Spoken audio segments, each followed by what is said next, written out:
ever since I touched the basketball. From time to time, I gotta go back to myself, meditate. You gotta remind yourself that you love yourself, you're good with your body, you're good with your mind.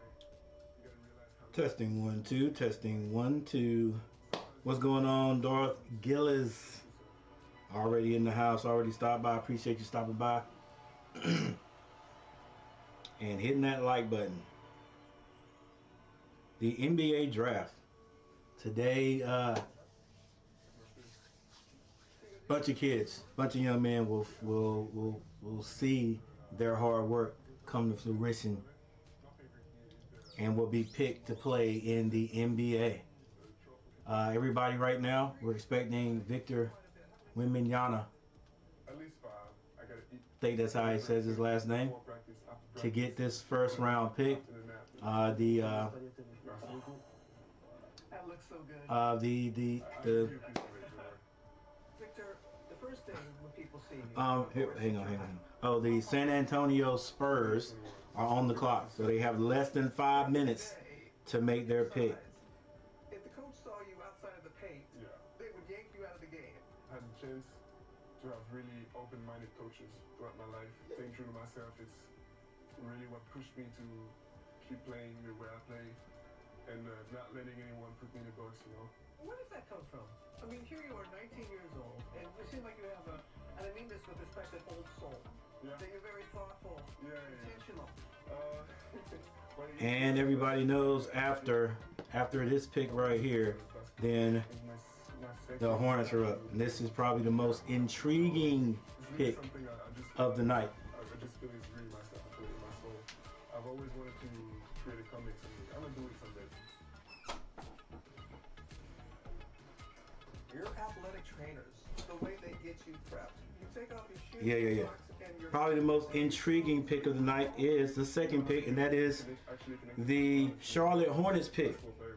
I've heard all kinds of news, like the possibility that the Hornets could trade,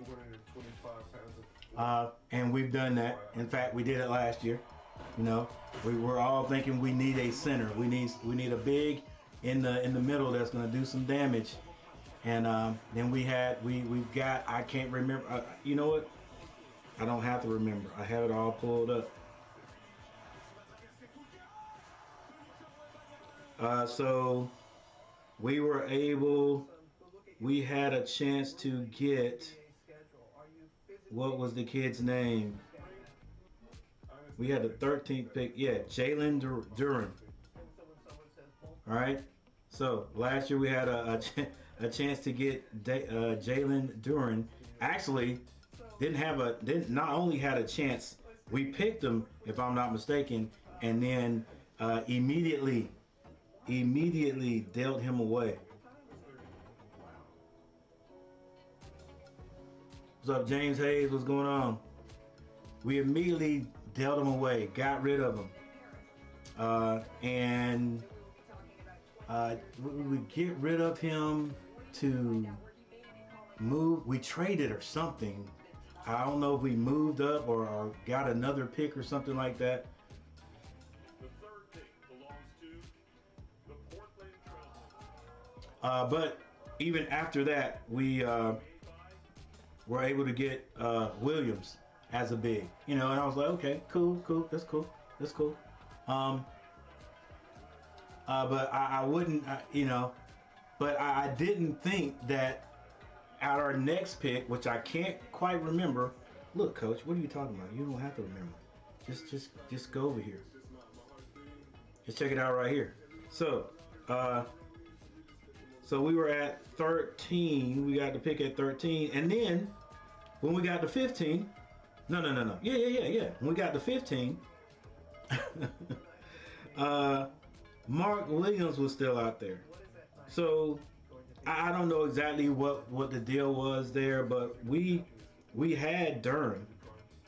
We could actually got Duren and Mark Williams. We traded to Detroit in a 3-team deal to get whom I don't remember exactly. I don't want to click this and go into exactly what happened, but yeah, We could have had those two big guys. I don't know what the deal was. Might have been moving up or what. I don't know. All right, but Charlotte has a tendency to do some trades sometime, some trading. None more memorable and famous or infamous. None more memorable to the Charlotte Hornet fan base than when we traded our pick of Kobe Bryant to the Lakers to get Vlade Divac, and that pick we traded, Kobe Bryant. Yeah, Kobe Bryant. All right, here we go. In the 2023 NBA Draft, the San Antonio Spurs select Victor Wembanyama. All right, so Victor Wembanyama does go first. That wasn't a big. That wasn't a. Dang, is that got to be his brother? History tonight as Victor Wembanyama, the first That was not a surprise. All right, it would have been a surprise if they did not pick him, but they got him. The big 7. What is he, guys? 7'3".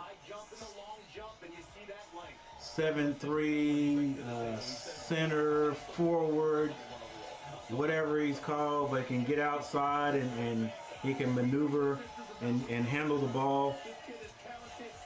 A lot of good things out of him, but we'll see how that translates into the pros. Sort of remind me of a Porzingis. Is that how you say his name there? However, he's taller and probably more athletic.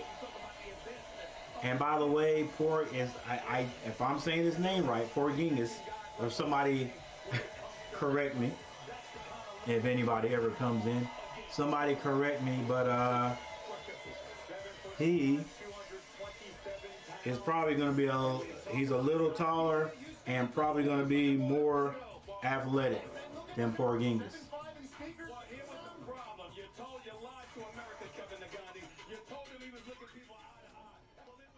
All right, I was even off. He's 7'5", so he's taller than anybody ever in the NBA, and an 8 foot wingspan, and can handle the ball.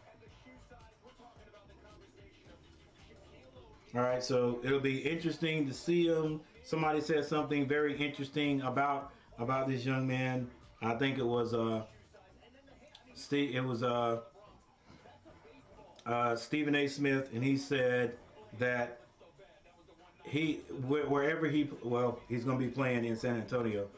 He will never play in an empty arena. Like every time he's on the court, every game will be sold out. Wherever he goes this year, especially this rookie year, it's going to be a sellout. You know what I'm saying? So when they come to Charlotte, it's going to be a sellout. Now the Charlotte Hornets keep their arena packed, but with him coming to play, definitely that game will be sold out.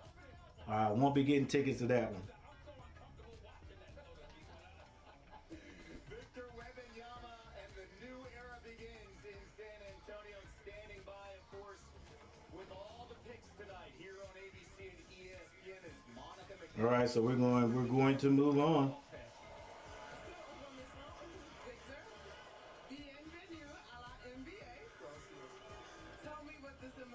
Tell me about these tears. It's just accomplishing something that I've been dreaming of, my whole life. Hearing guys. What happens when fungus thrives in toenails and toenails? I've dreamed of it so much that, I gotta cry. Eve, Oscar, Victor's siblings, there were tears for you guys. What has it been like watching your brother in this pursuit? Yeah, so that's their brother. That kid over there on the left, he's got to be what, 6'8". Everything for the basketball. That's so amazing. Yeah, I don't know. I was gonna have tears. He might be 6'9". If his brother's 6'5", the young kid might be 6'9". I got these little tears in my eyes, and I knew that I wasn't gonna let them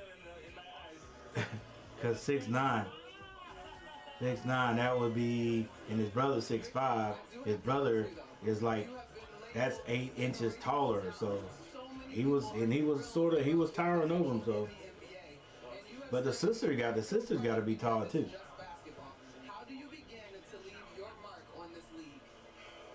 You know, I don't know. You know, it's a tough league. It's tough to win this league. You know, many players have tried to win for years, for decades, and haven't made it. So my goal is I'm gonna try and learn as quick as possible. Hey, thanks for the 4 likes, people. Thanks for putting those the 4 likes. So everyone who has stopped by so far has dropped a like, whether it's family or whatever. Hey, Sohan, he's 6'9". Dang. Yeah, so little brother about 6'8". Victor and family, congratulations. We're gonna go to Marty Smith, who is in San Antonio.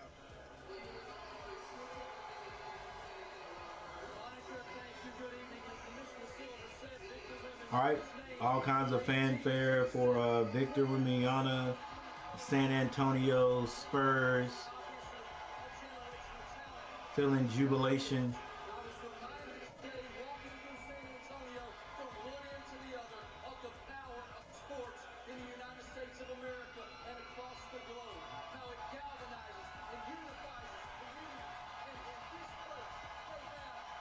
All right, so I'm gonna attempt to keep this clock running. The Charlotte Hornets are on the clock next. They are on the clock as we speak. So, you know, guys, listen. Honestly, I really want us to get Brandon. Not Brandon. I want us to get Scoot Henderson. But for all intents and purposes, you know, it's sounding like we're probably going to get Miller. If that's what Charlotte is going to do, if they're going for the best fit, then hey, look, I hope it works out for us. All right, they're going for the best fit. If they're going for the best player, then everybody's saying it's Scoot Henderson. Okay, they're saying Scoot Henderson is a generational talent. To me, generational talent, well, up until a few years ago, meant 10 years. But now, all right, here we go. 2023 NBA draft. The Charlotte Hornets select Brandon Miller. All right, so the Hornets took Brandon Miller instead of Scoot Henderson. So here we go. It's time to see if this is, and he's a forward, which is what the Hornets love to get. Like we love to get Hornets. We love to get forwards. He's a 6'8" forward, or you might as well say guard, right? Not power forward. Well, I guess you can say forward in the NBA now, and it could be power forward to whatever. And Scoot, I know Scoot was expecting to go.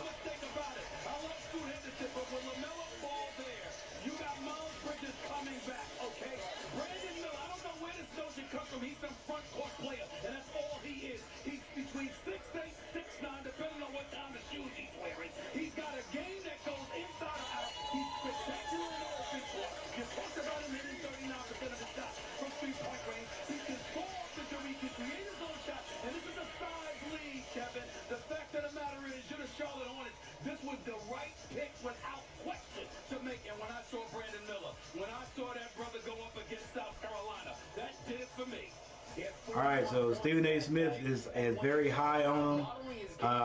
Look, I love his size, you know.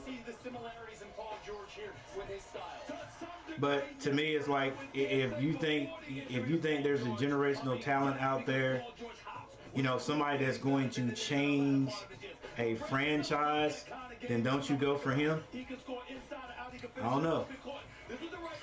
Well, yeah, it may be the right pick and the right fit, but you know, you get a guy that can change the NBA possibly, you know, sort of like a Ja Morant. I'm just talking about his talent.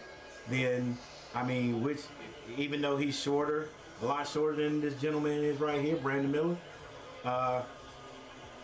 then what do you do? All right, but we'll see. Cause like Scoot, I guarantee I got to keep up with what Scoot Henderson does. Up next, Portland.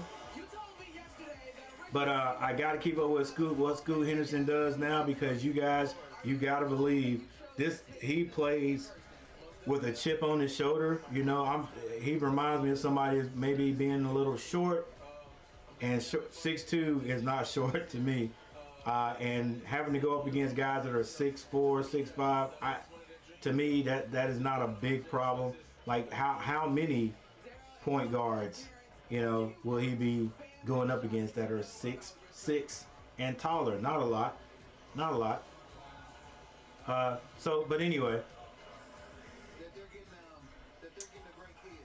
it's time to get on the Brandon Miller wagon, guys. He is a Charlotte Hornet. Scoot Henderson is not. All right, Scoot Henderson, wherever you go, I hope you turn it out. I know you will. I know you got an extra chip on your shoulder now. Like, hey, I'm gonna show the Charlotte Hornets why they should have picked me. I'm gonna show the Charlotte Hornets why they missed out on another franchise-changing athlete or player, just like they did with Kobe Bryant. And go out there and do your thing. All right, but what we got to do now is we got to get behind Brandon Miller, the second pick. Money coming to him. Let's go. All right, thank you everyone for being here and hanging out with me. All one of you.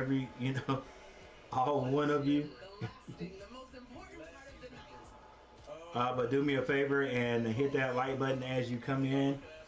Stop by, leave a comment. I know we're gonna go in here and just have as much fun as we can. And like my dad said, once Charlotte gets to know who I am, it's gonna be a movie. Well, Brandon, congratulations on the dream come true. Thank you. Oh, later on, guys, it depends on how many people gets in here. You know, there's something I would like you all to do, but we'll talk about that later. Under heavy scrutiny, it all the way goes back to January 15th when 23-year-old Jamia Janae Harris, a mom, was killed in an early morning shooting. Now, Alabama forward Darius Miles dismissed from the team, and on March 10th, charged with capital murder for aiding and abetting. Meanwhile, Michael Lynn Davis, the alleged gunman in the incident, also charged with capital murder. In February, police testified that Brandon Miller brought Miles' gun to the scene, but Miller was never charged with a crime. It's important that we say that from the beginning. He was never charged with a crime, but of course, the questions surrounding... Yeah, they brought that. You know they were going to bring it up. He had to deal with that in February. He had to deal with that in March during the tournament.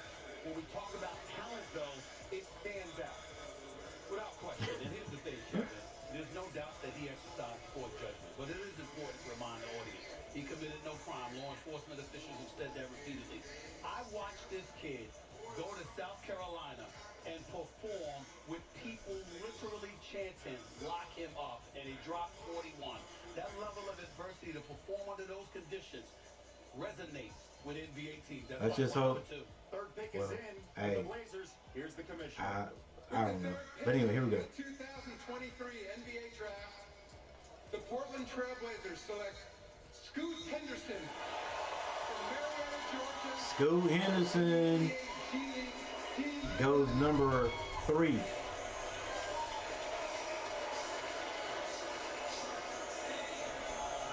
And the journey is complete for Sterling Scoot Henderson. The second youngest of 7 siblings. Scoot with his sparkling drip on. How about the younger sister, who's one of the top guards in high school? 6'2", 195 pounds. For Scoot Henderson, it all starts with family when it comes Who's to that woman? Like I know that lady right there. All right, but anyway, guys, hey, Charlotte went with Brandon Miller, and Charlotte figured that was their best fit. Is a powerful 6'2", 196-pound guard. But this guy right here is probably the better player. You have to know the We'll see. foundation that supports him. We'll see if Charlotte has made the right decision. This time I was a Scoot Henderson. I'm still a Scoot Henderson fan, but we'll see. Obviously, CJ, I'm not gonna lie, he got all his basketball skills from me. And China, she helps me styling. Nothing we can do now. And then Crystal, she's doing her thing at GSU We got to get behind Brandon Miller. in school. Hopefully we'll get to see a little bit of what he can do in the summer league. Growing up in a family of 7, it can be hard to stay Hey, young. all them guys, well, everybody's short. Scoot was the tallest one. Happy kid, very family oriented, loving, and very competitive. Anything come up, we're gonna make a sport of it. Yeah, that's why I like Scoot, because you can tell he's very competitive. He might be that guy to get out there and be the leader. Somebody's gonna say something to somebody else, you know, when they need to play some defense or whatever. I don't see that in Brandon. However, I could be wrong. Amongst his peers. From as early as 5 years old, he played above his age level with his brother CJ and excelled. I used to have to You know, the guys, everybody is talking about how he doesn't have a jump shot. Listen, there are a few kids that come into the NBA that do have a jump shot, that do have a great jump shot. And I'm talking a jump shot from NBA level, from NBA range. But I mean, look at some of the guys who have come into the NBA that were supposed to be shooters. You know, even one that the Hornets got. Good gracious, what is his name? We traded him to the Los Angeles Lakers, and then he's with the Kings now, doing big things. Had a few little instances where he ran into some trouble, but somebody in here knows what I'm talking, knows exactly who I'm talking about. It'll come to me in a minute. But it took that kid a long time, a while to get used to the 3-point range in the NBA. Look at before you went to the stage after Adam Silver called your name. Why was it important to take that moment? Look at our point guard we had a few years ago. Don't remember anybody's name. Traded him to the the Pelicans. Graham, Devontae Graham. Devontae Graham, no one thought he was that type of shooter when he first got into the NBA. All right, he had to play behind Kemba. In fact, Kemba wasn't the shooter, the 3-point shooter, the outside shooter that we all know him to be in Charlotte, until he got to the NBA and they worked with him. All right, same thing with Devontae Graham. Wasn't that shooter. I was like, well, when they traded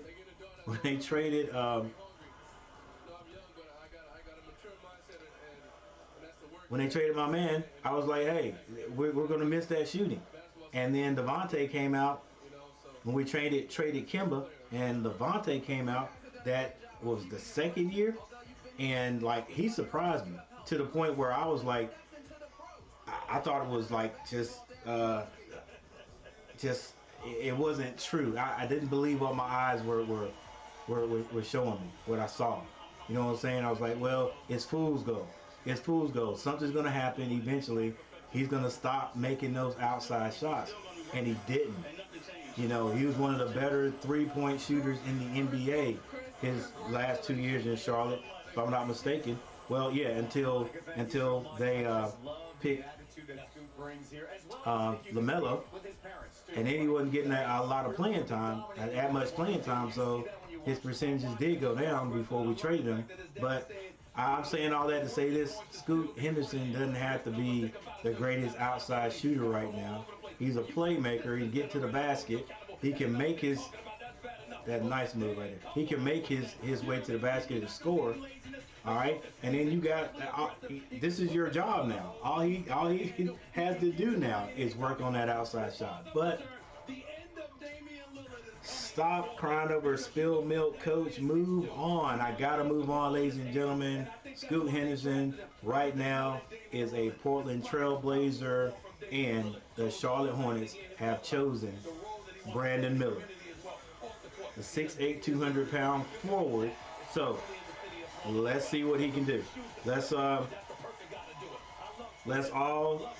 and I know I'm not the only one, but everyone who is on the Scoot Henderson bandwagon, let's see. Hey, let's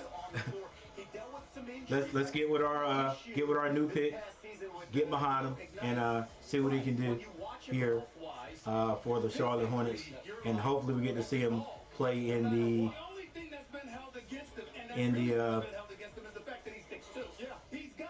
Summer League. All right, so now with these 3 picks, let me change this. With these 3 picks, who will be the 4th pick? Will it be the Twins? What's up, Merrick? Yeah, hey, just get in my mind over this. We got the Charlotte Hornets. In the 2023 NBA Here we go, 4th pick. The Houston Rockets select Amen Thompson. All right, so the first of the Twins, Amen Thompson, gets picked first. Let's see if his brother will get picked. Will his brother get picked 5th, or will he slip down a little bit? Amen was supposed to go before his brother, and he did.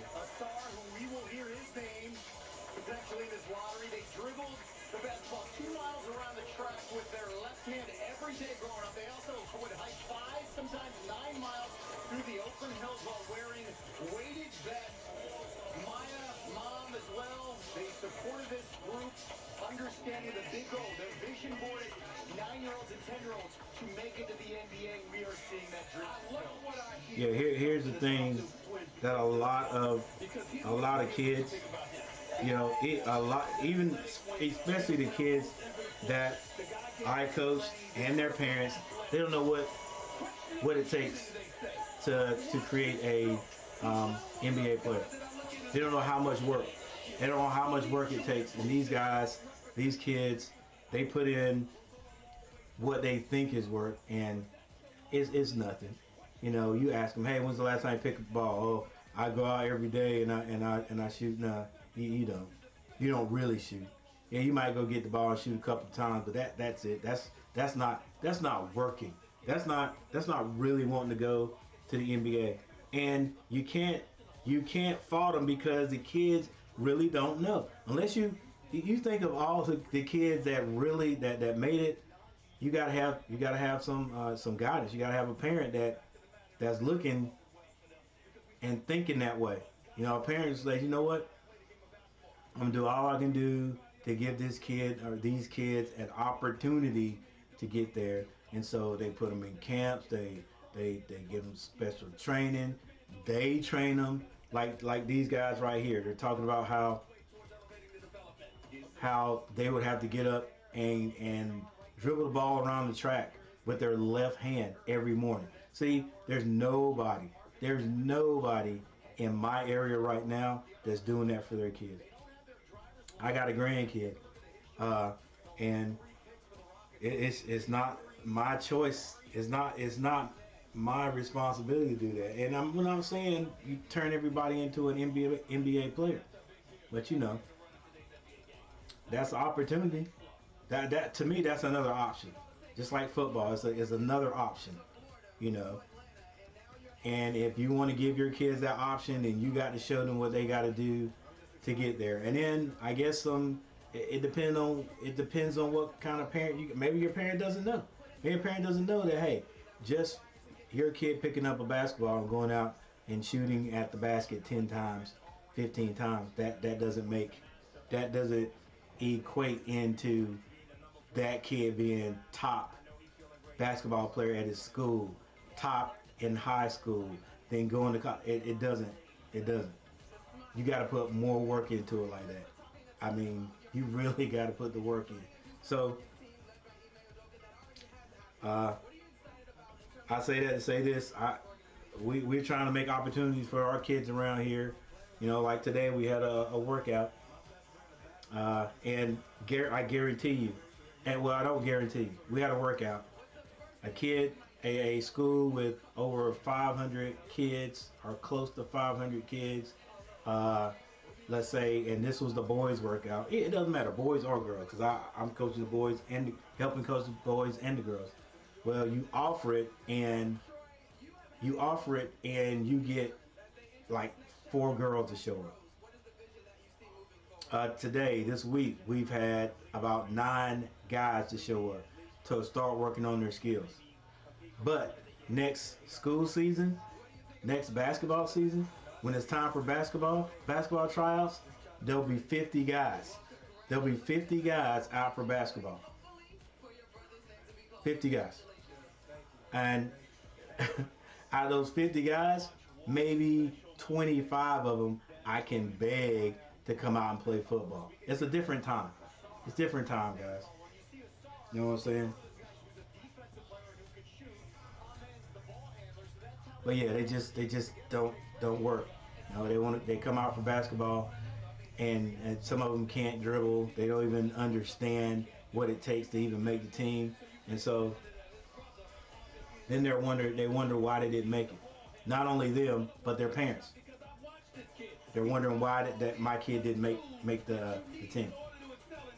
They can stand there and watch their kid miss 8 layups, the easiest shot in basketball, in a row, and not understand why he didn't make it.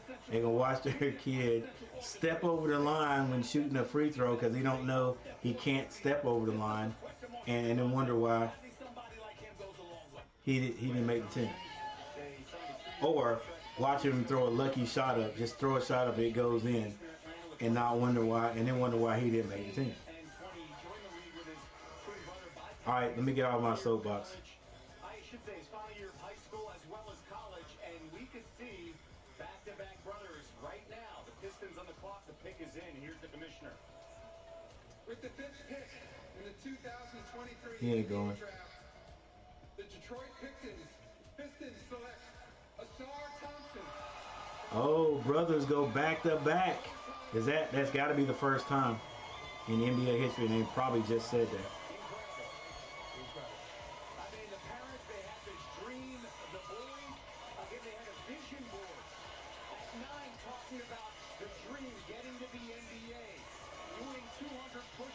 There it is, right there. Watching TV as 9, 10, 11-year-olds going out there and running 5 to 8 miles. You gotta have parents. You gotta have parents that know what they're doing. You gotta have parents to put that thought in their head, and then you gotta have kids to buy into it. Cause you know if you got kids like me, like mine, that like you take them out there and say, hey, this is what you got to do. I got to have you running. I got to have you doing this. If you want to get better, if you want to just make the middle school team, you know, and then you get pushback, you get attitude. You know, I know some parents are like, no, you're going to do this. But to me, it's like, hey, I'm going to work with you until it gets to the point where it's like, you know, I tell my kid, you know, they really didn't want to be out. So I'm like, okay, you know, I'm trying to first help you make this basketball team. And if we want to go any further, you got to work hard. But now my kids, you know, they're like most other kids. They just wanted to make the team, I guess. But putting that extra work that you got to have, no, they went into that. And that's what most of these kids are. You know, so I guess you got to have the right parent, a parent that knows how much work you got to put into it, but then you got to have a kid that sees the vision and says, hey, yeah, this is what we're going to do. Troy Thompson introduced his identical twin sons, a man and a son. What's up, Michael Smitty? The coaching and workouts were intense. Wanted to get Brandon Miller. Good pick. Future is bright. For the Hornets, hey, I hope so.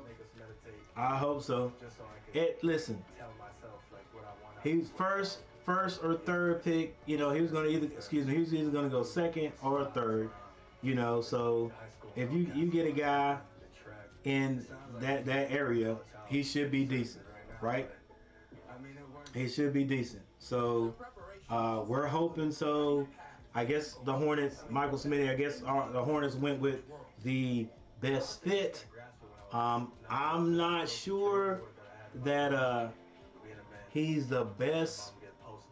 He was the best player in between those two, but we'll see. We'll see. Listen, I tell you what, I wanted them to get Scoot Henderson, but here's one thing that it will cause me to do. It'll cause me to be a better, I don't want to say broadcaster, but I'll be doing a little bit more work, a little bit more researching, because I want to see what Scoot Henderson ends up doing. I want to see how good he gets. You know what I'm saying? I want to see if the Hornets did make the best pick, or did we pull another? Okay, well, I can't say we pulled another Kobe Bryant. We can't say that because we traded Kobe out of there to get blotted.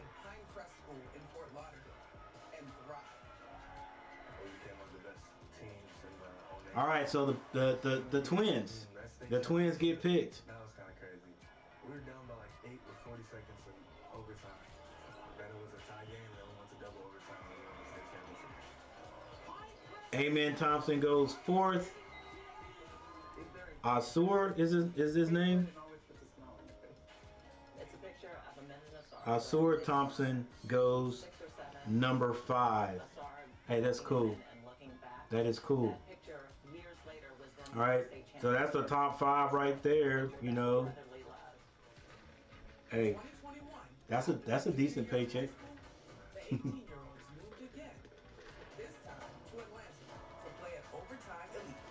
Professional league designed as an alternative to college basketball. So they know where each one of us at all times. I've never been just like a college guy. Like I've always done ball on the rush. I've always been like, just get to the league, kill. All right, I hope I don't get. I gotta keep music playing in the background. I hope I don't get a copyright claim. I hope my music is playing loud enough so I don't. Let's switch it up a little bit.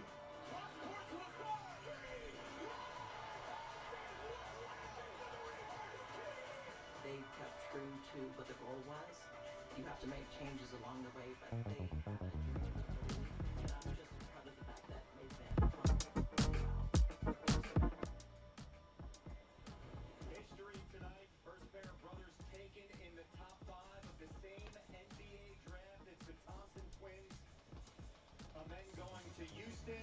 A star going to Detroit. Monica McNutt standing by with a star. That's cool too. Let's see. Detroit and Houston. Wow. Parents gonna are the parents gonna go? Are they gonna split time? Personally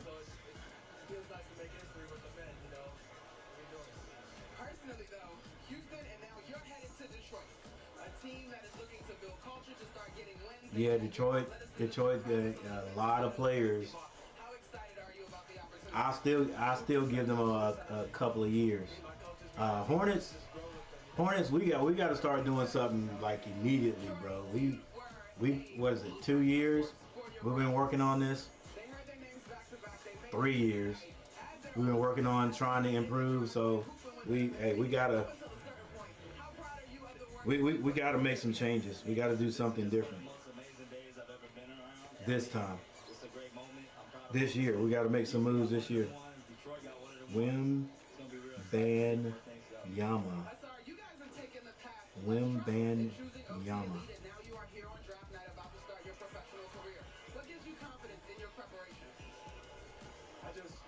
I'm always confident. I always believe in myself. I'm always gonna believe in myself, and I know what I've worked on.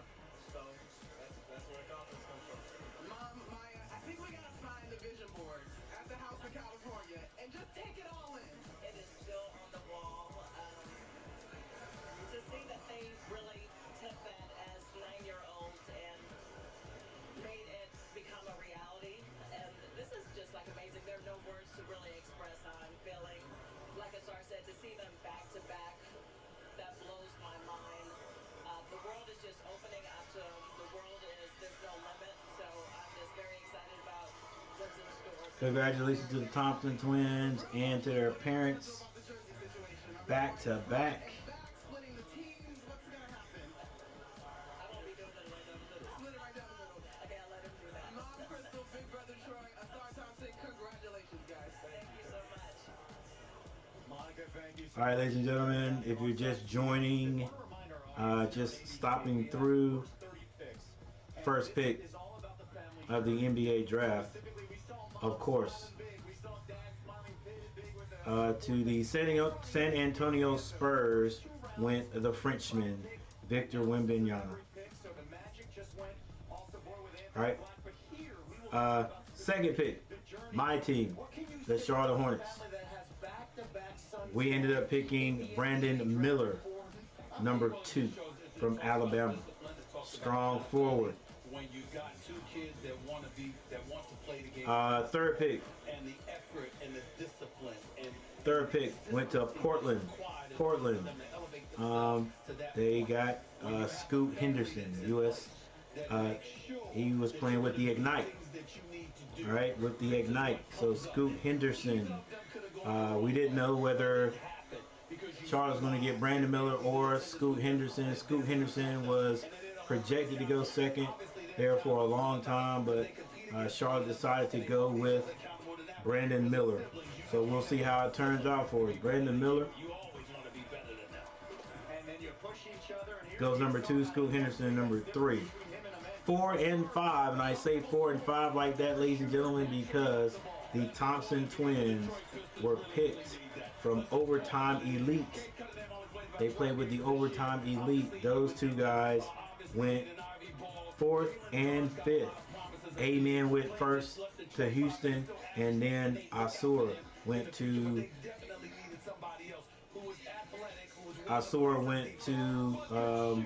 Detroit.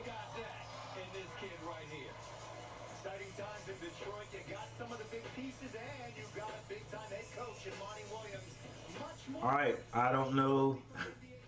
Look, I don't know how my how the NBA draft board here is updating so quickly, but with some early news. Hang on. Let me make sure that I'm not trailing behind. Make sure we're not trailing behind here.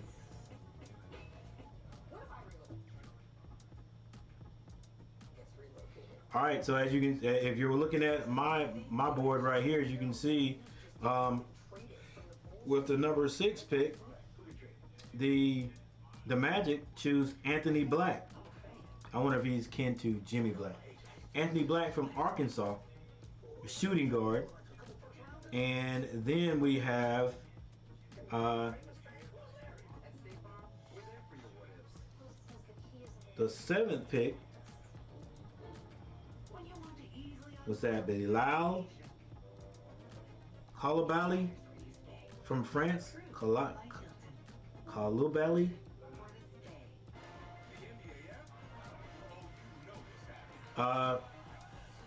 Goes to the Pacers.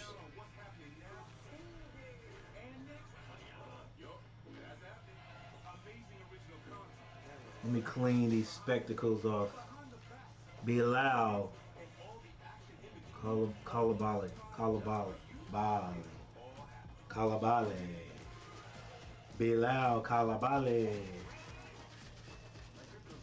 Or Koulibaly. Bilal Koulibaly. I think it's Koulibaly though.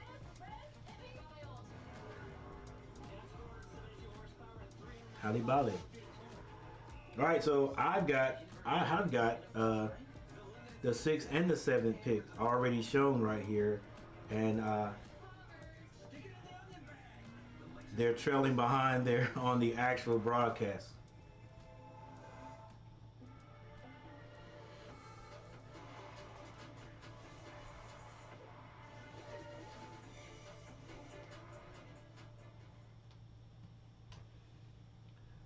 Alright guys, I'm glad you guys have stopped by. Make sure you hit that like button. I appreciate it so very much.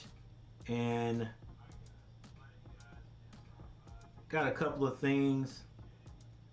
Let's see if we can get a few more guys in here, a few more people in here. And then there is a favor I would like you guys to do. Hey, first of all, before we even start that, if you guys can look down here, you can see that I have reached my goal of 1,500. Thank you guys. Wouldn't have been possible without you all.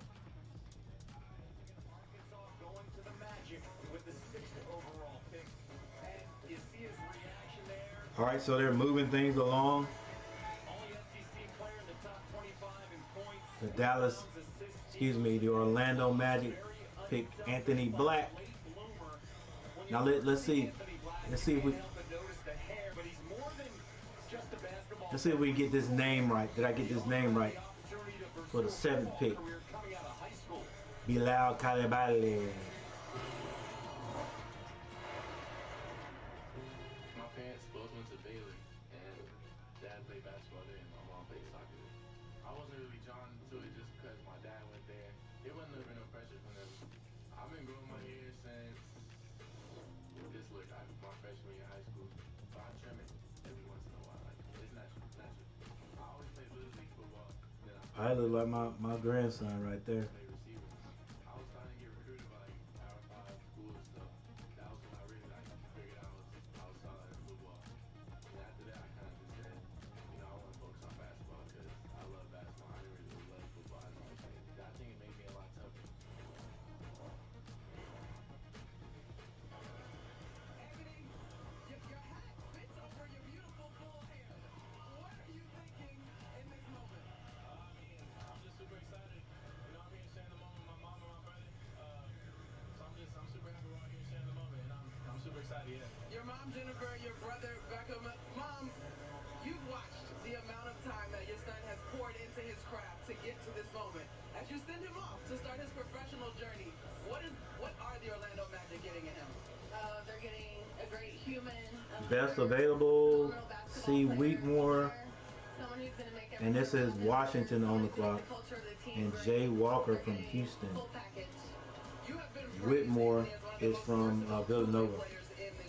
Tell me about the pride you take in that sort of label. Yeah, I just like to have fun on defense and do stuff that wins games. So, I like to compete on both ends and just give it all I got out there. Beckham, what do you think of this moment for your big brother? It's crazy because I remember in 8th grade, nobody said he was going to be nothing, and now he's a pro, so it's just crazy. Do you remember that, Anthony? What was it? I didn't hear. 8th grade. Nobody said you were going to be anything. Oh, for sure. I've been hearing that my whole life, so it's good over them. How much did the naysayers motivate you? Cool. A lot. I use that as fuel, and that's just part of how That's what you got to do. When they say you can't do it, you use it as fuel.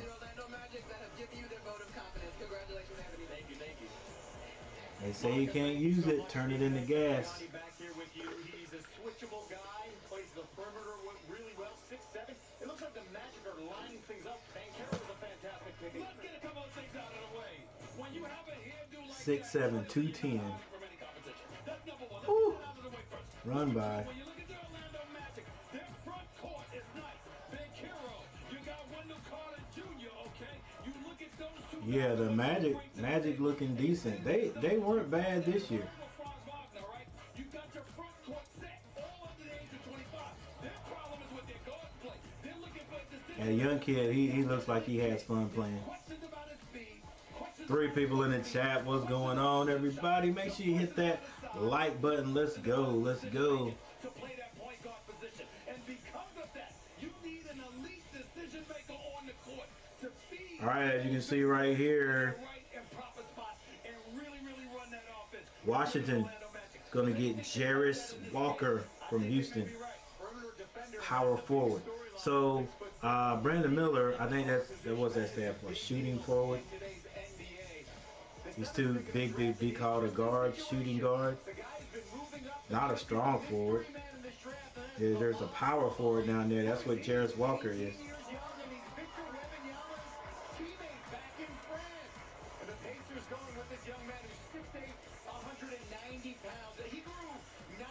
inches the last 2 years at 5'11", Dang. when he was 16, and then he matched up with Bro, like how does that even feel? 5'11", and in the last 2 years you grow 8 inches, right?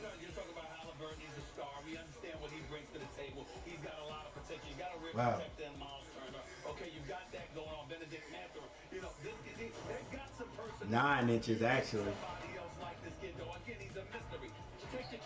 That's got to be scary too. Like, you growing that fast, you got to be saying like, am I gonna stop growing? Do I have one of those pituitary problem? You know, do I have a what do you call it, a tumor pressing against my pituitary gland? He's got some potential, so we'll see. It helps too when you're playing with Wembanyama. All those scouts can watch and say, "Who's this other young man?" That's right, and that's where he stood out. And right now, he's enjoying the ride. NBA draft lottery pick, and he's with Monica McNutt. Was he? Is that number A? Just 2 years ago, you were barely 6 feet tall, and now here you are. What have the last 2 years been like to get you to this moment? Everything happened so fast. How does that happen? Like, do you know how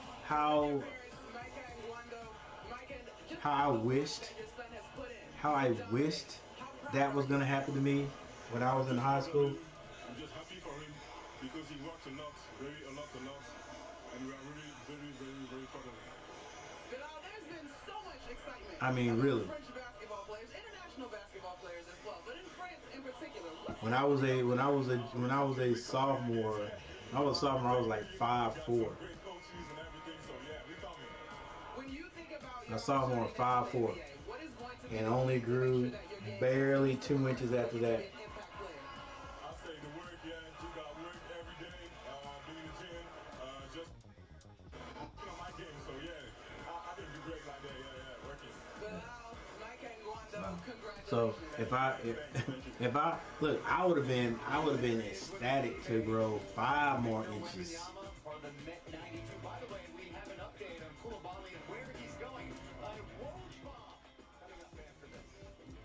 I said Kalabali, Koulibaly.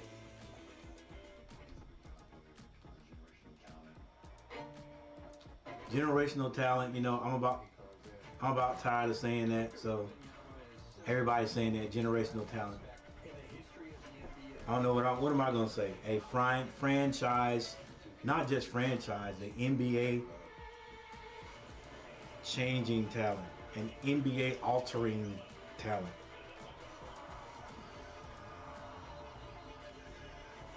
If he can hit that outside shot like that, it's gonna be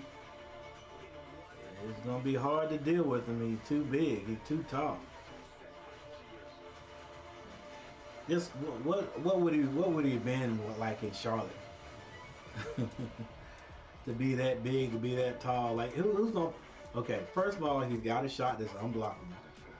You know what I'm saying? He shoots it up here like a big man should to get even more height. So anybody that's going to try to block it is going to have to jump like anybody. Like the tallest guy in the NBA right now is what?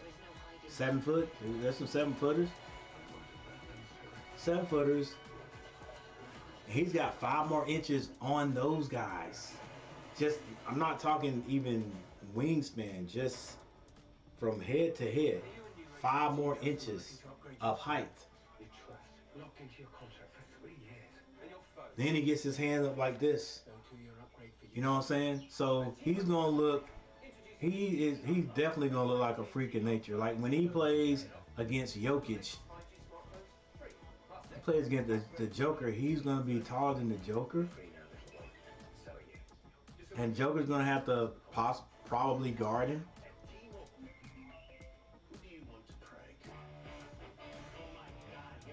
Hey. Yeah, Joker, he's gonna teach you some things too. I don't know how much he'll be able to stop him, but he's gonna be able to show him how to pass the ball. This kid is a scorer. Probably gonna earn his money too playing defense here in the NBA.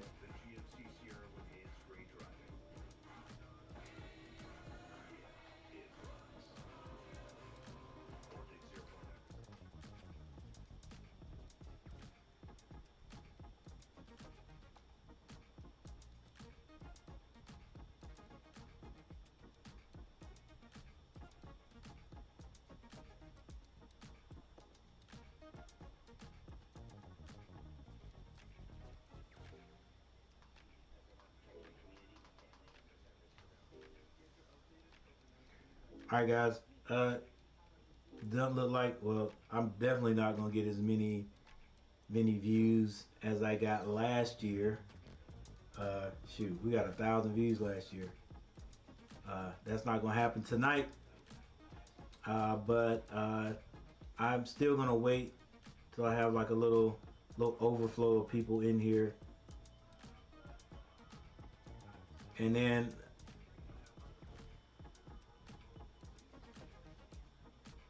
there's a favor that I want to ask, but we'll wait. All right, so last year about this time,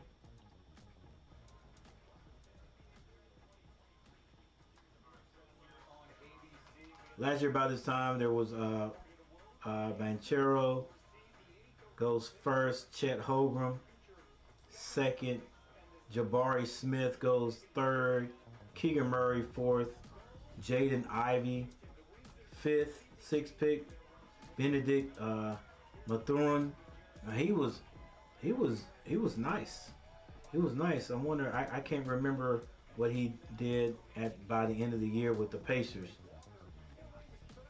but he was nice. I thought he might have been the surprise pick of the draft there by the end of the year. Who ended up winning the Rookie of the Year this year? Hey Siri. Who won the NBA Rookie of the Year this year? Here's what I found. Oh, Banchero. Okay.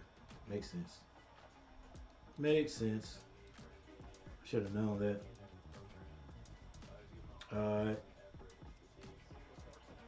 Shaden Sharp. Here's Shaden Sharp. Hey Siri. Thank you. Of course. Dyson Daniels from the G League went to the Pelicans. Jeremy Sochan went from Baylor, went to the Spurs. So he's there waiting on Wembanyama. And number 10 to the Wizards, Johnny Davis. So let's see what we have going on here now.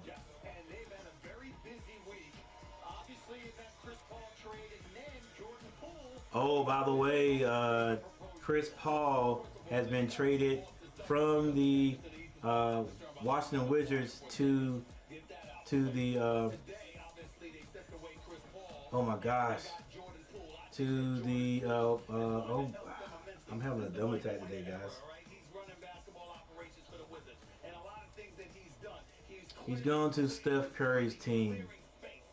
Oh, I cannot think of the names. Having a dumb attack. But yeah, Chris Paul went to Washington. Me and my nephew talked about that. Like, why? I mean, why would he want to go there? He don't want to go there, but you know, I was just thinking. I mean, why? Yeah, why would he want to go and actually play there? You know, when no chance. Because right now, Chris Paul is trying to get a ring before he retires. So why would he go there and be happy being there? So Chris Paul being traded to the Warriors for Jordan Poole. Jordan Poole, and I think was a 2030 first round pick from the Warriors to the Wizards. Hey, I'm sure he's feeling a lot better about that. Okay, but the other storyline is Jordan Poole goes to DC, Chris Paul goes to Golden State. You're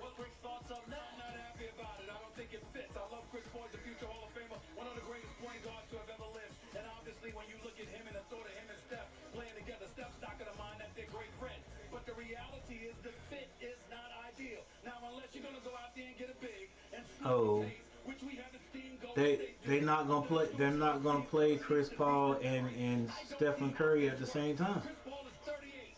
Jordan Poole is 24.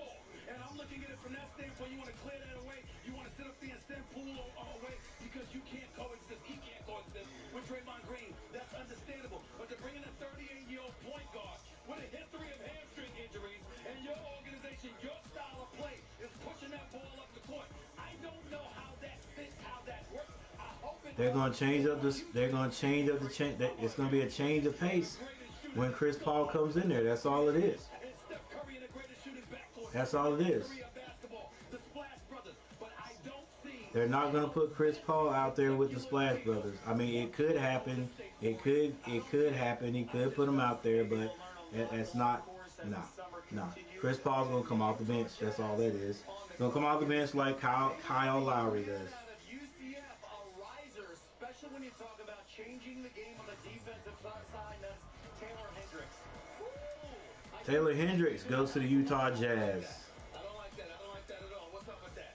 I mean, why is he biting my style? I don't like We're at the 9th pick. what's going on. Hendricks, 15.7. We're at the 9th pick, and we'll stay until the 30th pick, which will go to the Clippers. The Charlotte Hornets have another pick on the 27th. My older brother Jamal, he introduced me and my twin brother. We've been playing basketball since we were 5. He's been with me for like my whole life. All right, so far, ladies and gentlemen, if you are just getting here, and the NBA draft has just gotten underway, or it's basically just gotten underway. So we are down to the 9th pick, waiting on the 10th pick. Here is what has transpired so far.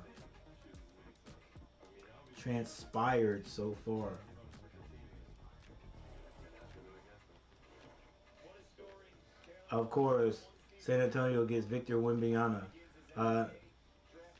Charlotte Hornets with the 2nd pick, Brandon Miller. Portland Trail Blazers pick Scoot Henderson. 4th pick, Amen Thompson. The 5th pick, his brother, Asur Thompson.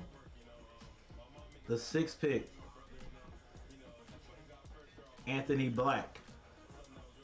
And that goes to the Magic. The 7th pick, the Pacers, Bilal Coulibaly.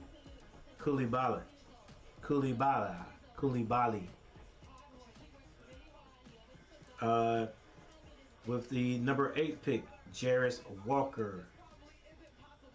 And the number 9th pick, Taylor Hendricks, who they are speaking to now. And as you can see on my board, the Mavericks are going to pick Carson Wallace from Kentucky.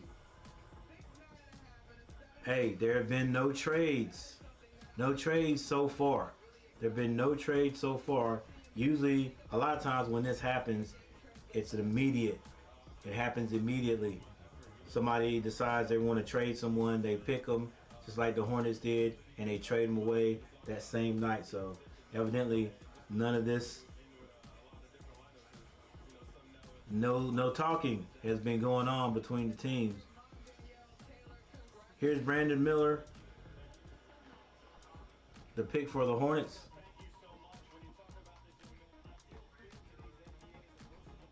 He's 6'8".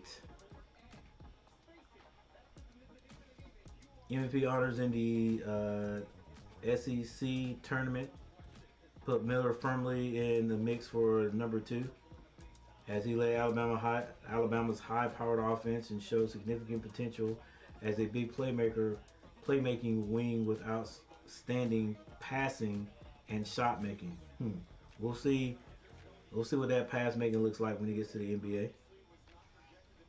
A growing injury slowed Miller in the NCAA tournament and might have contributed to the Alabama having one of its worst offensive games of the season. In its Sweet 16 loss to San Diego State, Miller shot 3 of 19 from the field with 6 turnovers, while the Crimson Tide were limited to 3 for 27 from beyond the arc. Miller's shooting split against the elite competition are alarming. He converted 39% of his two-point shots and 32% of his threes in 19 games against top 50 opponents, but shot 63% of twos and 45% of threes in his 18 other games, per Bart Torvik. Miller's inability to create separation against San Diego State's defense raised many the red flags previously identified, with his lack of explosion and reliance on difficult attempts around the basket. And beyond the arc. Still, it was encouraging to see Miller's aggressiveness and extraordinary passing timing, pass timing, and creativity of a live dribble with his offhand, having the type of vision and playmaking ability every NBA team would love to have in a 6'9" guard, 6'8". Even when he wasn't scoring, Miller contributed to bring impressive intensity on the defensive end, something that had been in question before the season. Miller, a 40% three-point shooter before the NCAA tournament, hit a slump at bad time for Alabama, hitting just 3 of 19 third game from beyond the arc. That shouldn't play a large role in how he's viewed as an NBA prospect considering his shot-making prowess and 86% free throw percentage. Instead, teams will wonder just how heavy a role Miller can shoulder as a half-court creator in the NBA. Something his development as a passer, lack of explosion, and still developing frame will help determine. Well, we'll see. Some of the things that they are putting down Miller for his shortcomings. Scoot Henderson didn't have any problem with that. Now his shooting was a little different, but explosiveness, Scoot doesn't have a problem with that. But hey, as long as Miller can figure out a way to score and play good defense, we'll be okay. We'll be okay.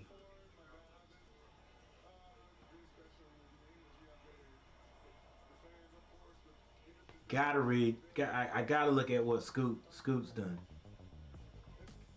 All right, Scoot Henderson, the projected number 2 pick in the draft, had a productive start line in his regular season debut with 25 points and 7 assists, but he wasn't able to help the Ignite avoid blowing a 29-point halftime lead. Wow, first half lead, and losing their home opener. His shot selection left something to be desired, as he was baited into difficult mid-range jumpers all game long by Oklahoma City. Deep drop defense, hitting just 4 of his 12 pull-ups, 2s, and not attempting a single 3. He was able to draw 10 fouls though, some of which appeared fortuitous, but he wasn't able to control the tempo of the game as effective as he did in the Ignite opening game against Wimiana Metropolitans 92, during which he looked far more aggressive, getting out in the open floor and attacking the basket in the half court. Defensively, Henderson showed some flashes, fighting over screens and generating turnovers, both on and off the ball with his quick feet, strong frame, and long arms, but he often was sleepy off the ball, not always maintaining his intensity, especially when things weren't going his way offensively. Here's the second game of the season on Sunday was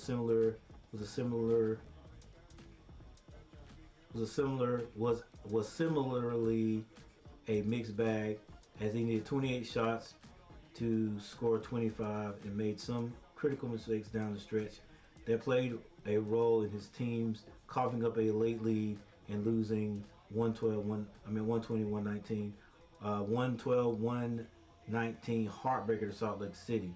Here's his best moments look all-star caliber. When he is at his best, he is using his terrific ball handling ability and explosive change of gears to get into the paint and either finish with creativity or dish it off to teammates after moving the defense. He threw in several good-looking pull-up jumpers, had a few incredible highlights in the open court, and played a strong game defensively, using his frame, quickness, or quick feet and hands to generate plenty of turnovers, and looked much improved in that area from last season. All right, so I guess nobody's perfect, huh? All right, well, we will see. We will see. Right after this, I'm pretty sure they'll start talking to us about Summer League action.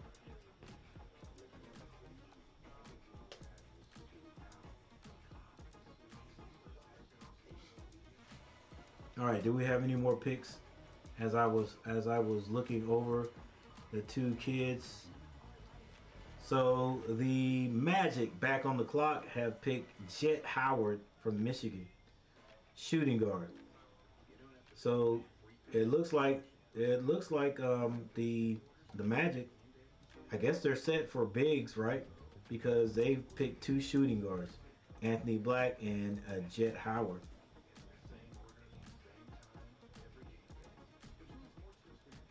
Jet Howard, whoa. A 6'8" shooting guard? Good gracious. Big Ten tournament wins over Rutgers and Purdue on Thursday and Friday seems to be needed to give Michigan any hopes of earning. Howard in particular could benefit from a strong end of the season to solidify his staying in the NBA team with an NBA team, as he has struggled at times in Big Ten action, shooting just 42% from the two range in 17 conference games, while not bringing enough as a rebounder or a defender to compensate for his inability to create efficient offense inside the arc.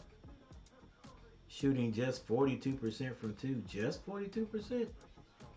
Dang, 42. That sounds decent to me. All right, but anyway, the Magic get him. Who else? The Magic get Anthony Black. Anthony Black, 6'7". Okay, well, you know, I guess we are moving to a big league. 6'7". No one can fault Black from Arkansas. Sweet 16 exit, as he had one of his best games all season, showing vivid glimpses of what makes him one of the most versatile two-way prospects in his draft class. On offense, he displayed intense ball pressure in the backcourt, fought over screens, recovered to protect the rim out of the pick and roll, and generated plenty of deflections and steals with his instinct, toughness, and energy.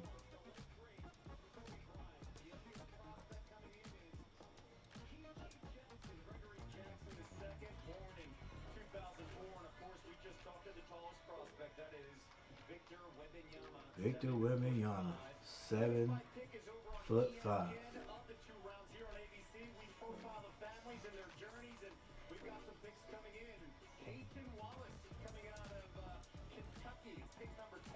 All right, so they're changing the format a little bit this year. They're not showing every kid being called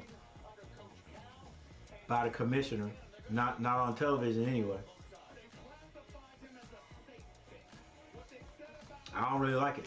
I don't like it. I like to see the commissioner call the kid up. Unless I'm looking at it on the wrong channel.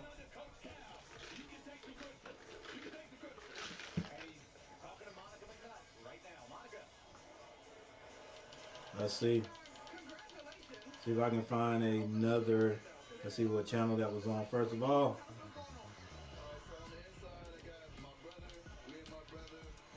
All right, so we got channel 45. Let's check ESPN. ESPN, NBA Draft. Let's see how they're doing it. They might be doing it a little bit different.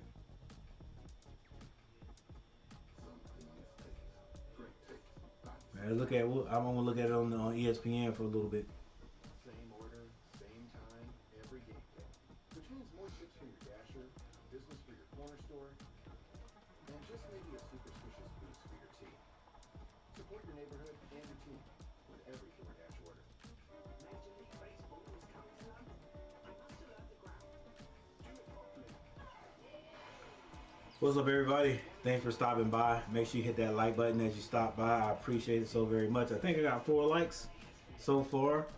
A very slow draft stream tonight. This time compared to last year. But as you can see across the top right there, Victor Wembanyama went first, of course. And then my team, the Charlotte Hornets, we picked Brandon Miller, the 6'8" forward. Is shooting forward, I guess is what you call him now. And then after that, it was Scoot Henderson. Scoot Henderson going to. Okay, now we're at here. 12th pick in the 2023 NBA Draft, the Oklahoma City Thunder select Derek Lively II. Derek Lively, the Duke boy. All right, so number 11, Derek Lively from Duke. From Duke, 82 blocks, the most in the season by a Duke freshman since block became official in 85-86. But Lively's story, Coach in the house with his boy. sharing this moment you can see there with his mother Kathy, who played basketball at Penn State, and is the reason that he. All right, Derek Lively. Was Derek Lively a freshman? If he wasn't a freshman, he was a sophomore. But I'm pretty sure Derek Lively was a freshman. Yeah, there it is. All ACC freshman and defensive team. So, bro goes straight to the NBA. Pick number 11. Their shared name, the one he shares with his father, he will be on his mind. He's just an incredibly special player. And Bobby Marks, I know you were able to have a conversation with him. I was able to sit down with him, and I've interviewed a lot. So good pick there. He goes number 11. There's only been 2. Jimmy Butler in 2011. We all thought at the end of the college season that we would be seeing a Carolina kid in Armando Bacot going. Probably wouldn't have got picked up by now though, because you know. But well, hey, the Oklahoma City Thunder figured they needed a big man, so who knows? He could have probably jumped into that 11 spot. But Armando's coming back for at least another year, so come back to the North Carolinas, the Tar Heels.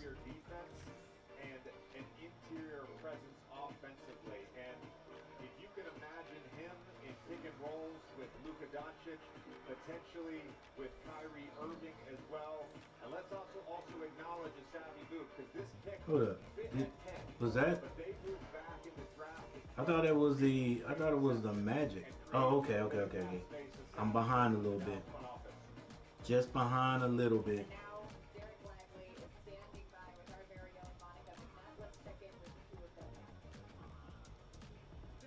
No. Hold up. What are you talking about? He said Luka. Did Luka get traded? They didn't trade Luka. I gotta rewind this. What did he just say?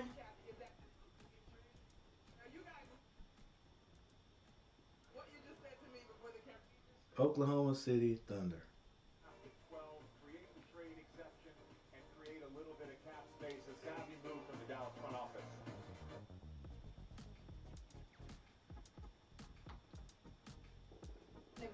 I mean, I'm here for the drip, for the. NBA draft. All right, let's go. Let's roll it. Let's roll it. Let's roll it. He calls her a I'm just trying to see. I hadn't heard anything about conversation. Luka getting traded, but he did say Luka Doncic. It means something extra special to Derek Lively II. A tremendous young man. He also used a portion of that NIL money to buy his father a tombstone, something that he was not able to have up until this past year. Derek Lively II, incredible as a person, incredible on the floor, and I know you'll like this, JJ. In the Duke UNC rivalry, right? He made his own little mark on that. He had 8 blocks. And NIL money, boy. Yeah, I love this pick for the Dallas. All right, I gotta listen to this again. Really lack interior defense and an interior presence offensively, and if you can imagine him in pick and rolls with Luka Doncic, potentially with Kyrie Irving as well, and let's also acknowledge a savvy move, because this pick fit at 10, but they moved back in the draft at 12, create the trade exception, and create a little bit of cap space. A savvy move from the Dallas front office. All right, so Derek was picked by Oklahoma, but they're talking about making some the Dallas Mavericks making some moves and potentially getting him, I guess, because they're talking about the Dallas Mavericks making some moves, potentially having him with Luka Doncic and Kyrie Irving, which I feel sorry for any team with Kyrie Irving, because it's just a head case thing going on. Nothing against Kyrie Irving's ability, because he is like probably got the best handles, and as far as scoring, the best scoring guards in the NBA, but it's everything else that comes with it. Everything else that comes with it. This is him sharing a moment with his mother, Kathy. Again, the person that he describes as his super. All right, so right now, Derek Lively from Duke goes to Oklahoma City, and now the Raptors up for number 13, and we've got to wait all the way down to number 27 for our Hornets get another pick. So who do we get? We got a stable of bigs now. Well, I wouldn't say a stable of bigs, but we've got some bigs with Williams and I can't remember a guy's name. Can never remember a guy's name anyway. But we still have him from Kentucky, the big guy. So do we get another big guy? And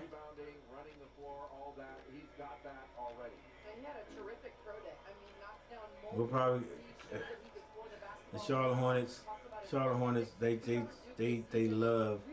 just love getting big forwards. So we will probably pick another forward.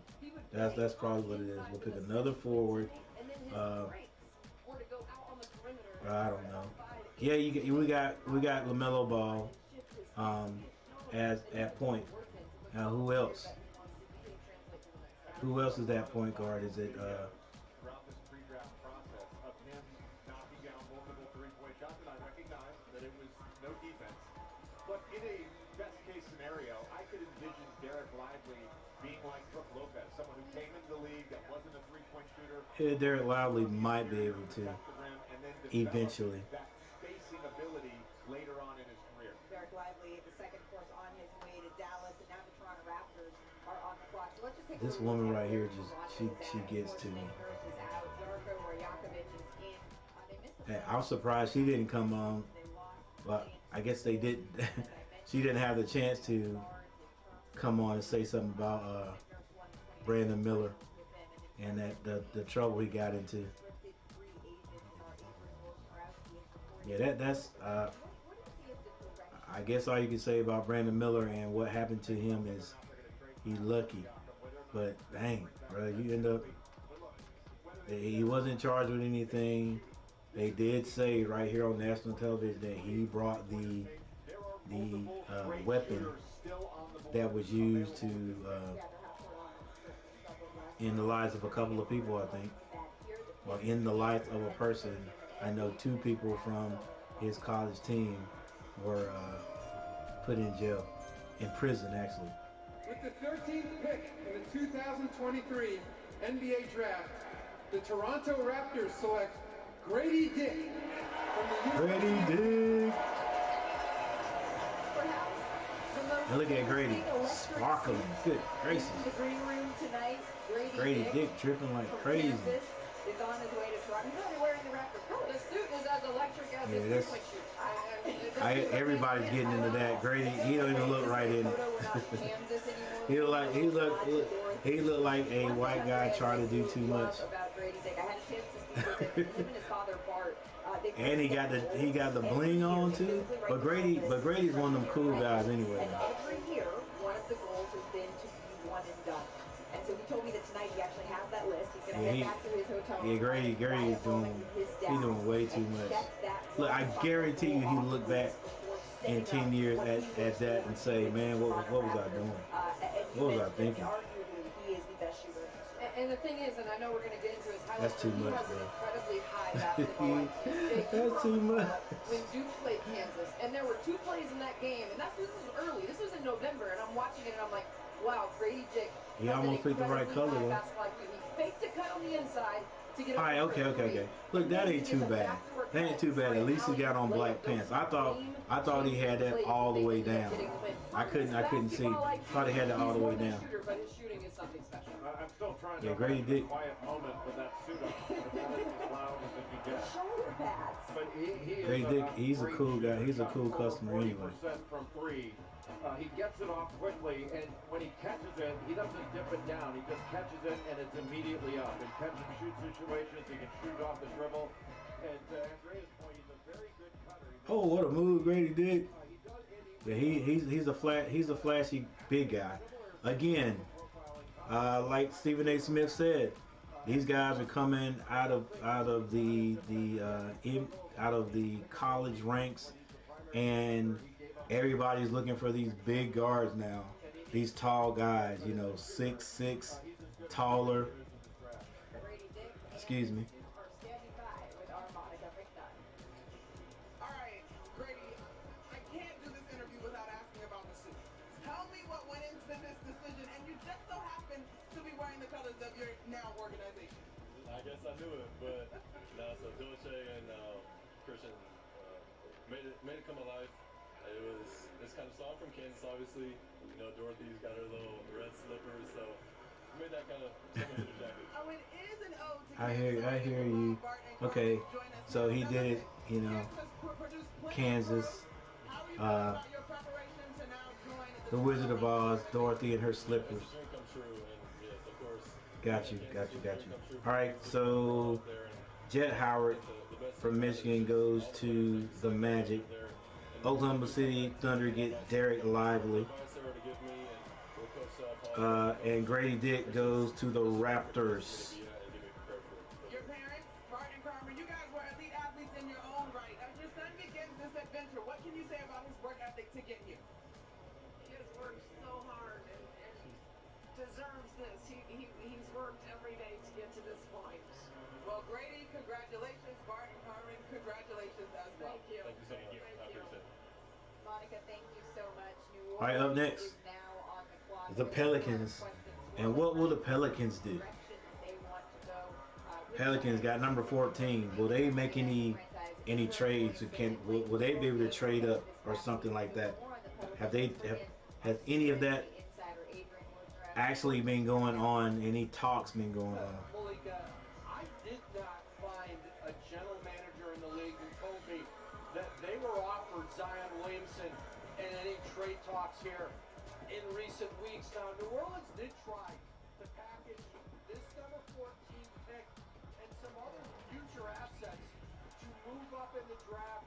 They were unable to do so, but Zion Williamson has been in the Pelicans practice facility more this offseason than in recent years. The Yeah, I was. Yeah, what was that? DK whatever earlier today, DKG or whatever his name is. I don't know where he's from, but you know he talks like this, and he said he was not. He was hoping that the Charlotte Hornets could make some kind of trade, and he was putting LaMelo Ball and Rozier into a package to send to the New Orleans Pelicans for Zion Williams. Like that ain't gonna happen, and I wouldn't want that to happen anyway. Make your pick, Charlotte, and be happy with your pick, and let's create something in Charlotte with these picks. 6 likes. Thank you guys for the 6 likes.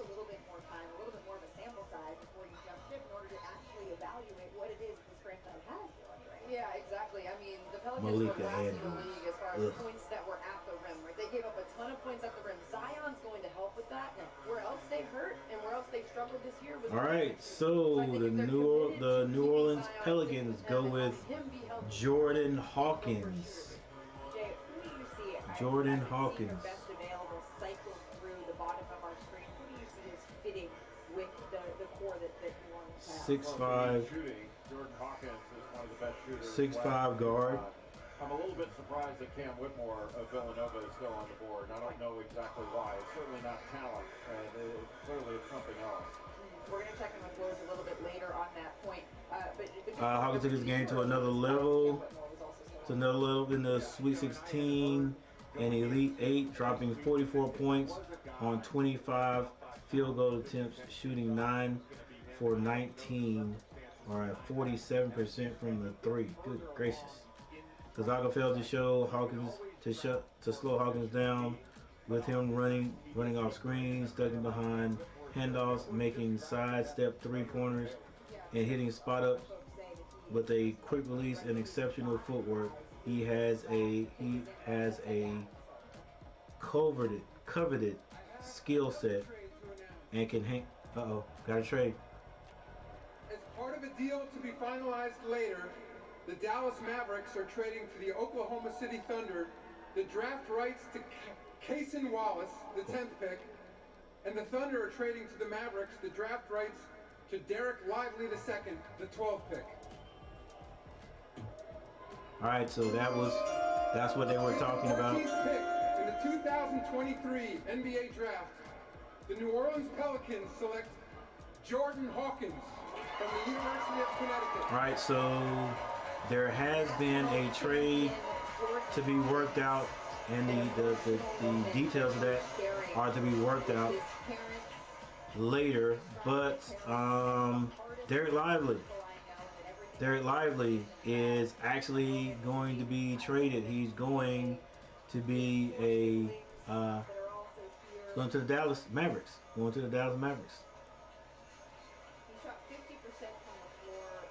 7'2", 215 pounds. So give that hat back, young man. Which I'm pretty sure he knows about it now. Before Adam Silverman get here.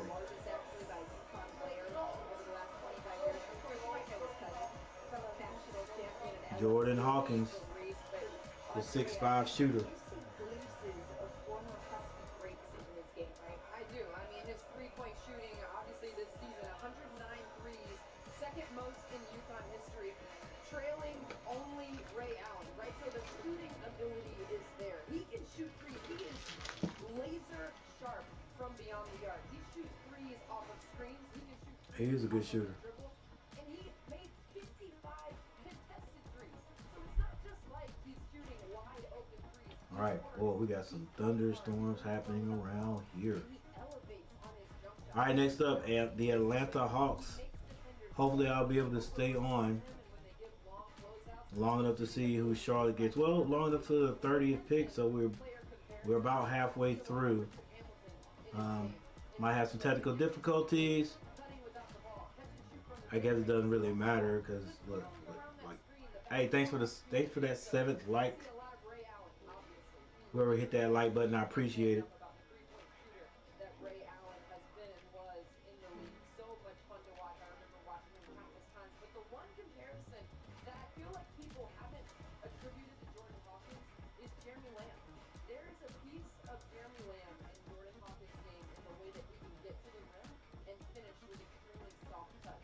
Jeremy Lamb. I hadn't heard about Jeremy Lamb in a while. Made 109 3-pointers last season, the second most in a season in UConn history. Jay, what do you see in there? He does such a great job of moving without the ball, and his shot preparation is impeccable. You know, he doesn't catch the ball ready to shoot. All right. Because I don't know how long we're going to be able to go with the weather the way it is right now, I'm going to go ahead and talk about, hang on, let's change the music. Go ahead and talk about what I need a little bit of help on, if you guys don't mind. I always said that if I could help somebody else in YouTube or on their YouTube journey, that I would. And first of all, number one, thank you guys for this right down here, 1,500 subscribers last week. I appreciate it. My next goal obviously is 2,000. So, you know, if everything goes the same way it did this time, to get to 500 after the 1,000, then I may get 2,000 in February of next year. But that's cool. That's cool. That's cool. But here's the thing.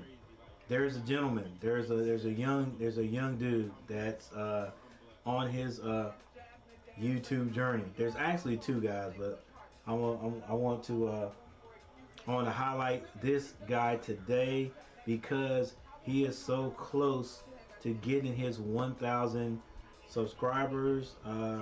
Another thing, he is a Charlotte Hornets.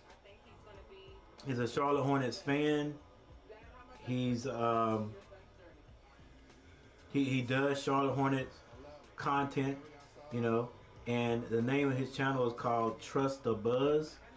And let's go over. Well, I'm gonna hang on. Ooh, I didn't. No. I want to at least show you what his channel looks like. And if you guys don't mind, I'll say it again later. You guys don't mind going over to his channel. You know, if you're not the type of person that just likes to, that just goes and hits subscribe buttons, I understand that. But here's his channel. Don't just hit the subscribe button. Go and look at some of his content. All right, he's a big Charlotte Hornets fan, and he does a great job.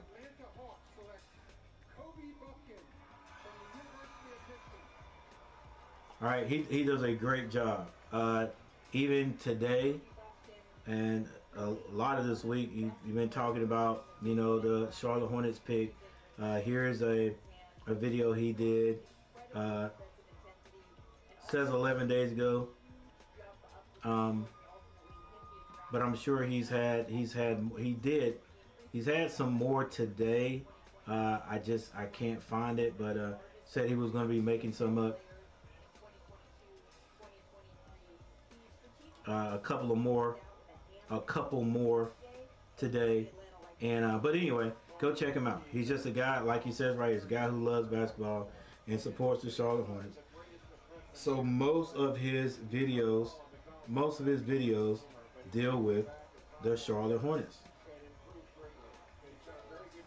All right, most of them. But he is so good about what he does, his research. He's trustworthy. I'm sure that he probably eventually he's going to expand. He could possibly expand his channel to start talking about different things, other teams. But he is He is a big Charlotte Hornets fan, and most of his topics deal with the Charlotte Hornets. But as you can see right here, here's the thing. As you see right here, he has 984 subscribers. Ladies and gentlemen, if you don't know anything about YouTube, okay. If you don't know anything about YouTube, one of the biggest things that anyone who is into YouTube or has a YouTube channel tries to do or is trying to do, that is to get 1,000 subscribers. When you get your 1,000 subscribers, then basically that is what we call being verified. All right. Now your content, the content that you do, is not just being done because you love to do what you do, and you're going to do that anyway. I think unless you are lucky and you put a few videos on and they just pop and people just flood in and you get your 1,000 subscribers in like a few weeks or a couple of months, then you gotta love what you do. Because I think that's why a lot of people don't get their 1,000, because they just don't have time to keep making videos, or they get disappointed. They get what do you call it? They get they're not encouraged. They just lose interest when their videos don't get a bunch of views, when they can't get people to subscribe to their channel. Because I was one of those guys. When I actually started looking into YouTube, you know, and all the requirements that you had, you know, I was like, okay, the 4,000 watch hours that you gotta have, I was like, you know what, that seems a bit much. But the subscribers, because of who I am, boy, that humbled me big time. I was like, yo, I get 1,000 subscribers. Like I got more than 1,000. I got more than 1,000 friends on Facebook. Once I put that on Facebook, that I've got a YouTube channel, people were to come and just hit the subscribe button. Then when when people see that I'm out there, some of the people that know me here in this town, a lot of the people that know me in this town, like students and stuff like that, because I was a teacher for 30 years. Once they see, or one person says, oh, Coach Gary's got a YouTube channel, that everybody, like all the students I've ever had, they'll get on there and click that, they'll subscribe. No, sir. Listen, there are family members I have right now that haven't subscribed. Now, I do understand that some people, they're not into the YouTube thing. You know what I'm saying? Because, to subscribe to somebody's channel, if I'm not mistaken, you have to have a YouTube account, right? Well, some of the older people like me, they don't care nothing about YouTube, right? They don't care if they don't have a YouTube account. So I have to look at it like that too. It would be cool though. I want to think that if I had a family member and I was not didn't have a YouTube channel, and I saw or knew one of my family members had a YouTube channel, I would just make an account and go hit subscribe. Because that's my family member. But it don't work like that, people. People hold on to their subscriptions like it's money. Alright? Like, if somebody subscribes to your channel, and they can renege, they can take it back, but if somebody subscribes to your channel, then they either like you, they like your content, or something. Okay? So, to get my 1,500 subscribers, I'm definitely thankful for each and every one of them. But yeah, go help this guy out. The channel that you see right here, Trust the Buzz. I've checked his content out. If I want to know some information, man, I just go to about the Charlotte Hornets. If I want to know what's up, any new news, all I gotta do is go to his channel. He is up on top of things. He makes content. He gets straight to the point. You know what I'm saying? Not right now. He's not all flashy or whatever. You know, and if you go look at some of his old videos, no flash or whatever, he just tells you how it is. He's got good cadence, not like mine. Sometimes I do a lot of stopping, and hesitating, but he knows this stuff. That's why I say he'll be great, and he's going to be great in the future, especially if he decides to expand and talk about more than just the Charlotte Hornets. Heck, he's great right now, but yeah. Go check him out. It's called Trust the Buzz. Trust the Buzz. Your place for Charlotte Hornet content, and it is strictly Charlotte Hornet content. But he is so close to getting 1,000. You know what I'm saying? 984, right? 16 more subscribers is all he needs to get 1,000. And all this work that he puts into this will be literally worth it. Okay, literally worth it. With all the videos he has, I know he is, yeah, he's getting better and better every video. So he's getting near 1,000 views, on a lot of his videos. All right. There's several videos he has here that have 1,000 views.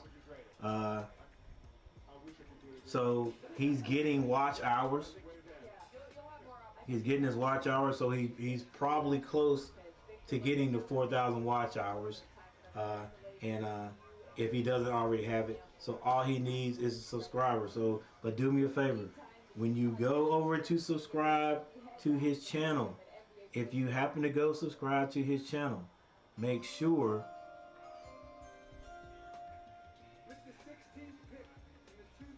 hang on just a second. Make sure Keontae George goes number 16. All right, make sure you check out one of his videos. Make sure you check out one of his videos and write a comment. Check out one of his videos, even if you don't check the whole thing out, and then in the comments write, good job, young man, or keep it up, young man, or congratulations on getting close to 1,000, or if you disagree with what he's saying, say yeah, but I think this, but put a comment in about a video so the subscription sticks. All right, so yeah. Go check him out. It's called Trust the Buzz. Try to get that young man to 1,000. I had help getting to 1,000. All right, I had help getting to 1,000. If I didn't have a few guys, oh, that reminds me, I gotta go make one Valhalla a moderator. I the other day he came in my channel and I noticed he didn't have a wrench. He wasn't a moderator, so I definitely got to do that. But yeah. He definitely helped me more. He helped me and my cousin Maddie's reaction and more, and her husband. They helped me with a lot, trying to get to 1,000. So yeah, go check this young man out. Check this young man out right here. Here's his channel. Trust the Buzz. If you don't mind, Trust the Buzz. He's got 984 subscribers.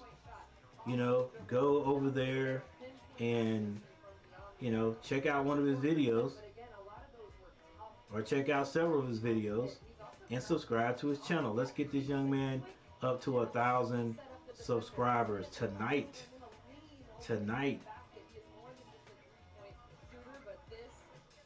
Yeah, here I am. I'm trying to help people get subscribers. I only got one person currently viewing.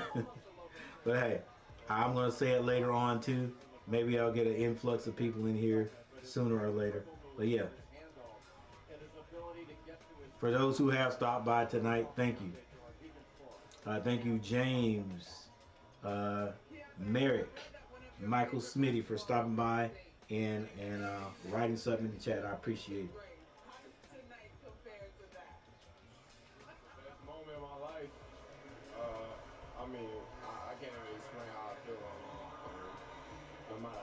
some sacrifice that you haven't made to just get to this point. But I understand this is just the beginning. Dad, Jason, you've watched him put those sacrifices that he mentioned. You were a professional athlete as well. You understand it. As he goes on to this next chapter, what's your best advice for him? Keep growing. You know, keep thanking God and keep growing as a player, as a man, and just keep getting better every day. Congratulations, Dad. Jason, congratulations, Thank you. Keontae. Utah Jazz got that game. All right, so there you go. Number 1, Victim Wembanyama. Number 2, Brandon Miller. Number 3, Scoot Henderson. Number 4, Amen Thompson. Number 5, Osor Thompson, the twin brothers. Number 6 to the Magic, Anthony Black. Pacers, Bilal Coulibaly. Number 8 to Washington, Jarris Walker. Number 9, Taylor Hendricks. Number 10, Carson Wallace. Jet Howard goes number 11 to Oklahoma City Thunder. Derek Lively, but he has been traded to the Mavericks. Grady Dick goes 13. Number 14, Jordan Hawkins. Number 15, Kobe Buckin. And then number 16 at the moment, Keontae. Or is it Kemonte?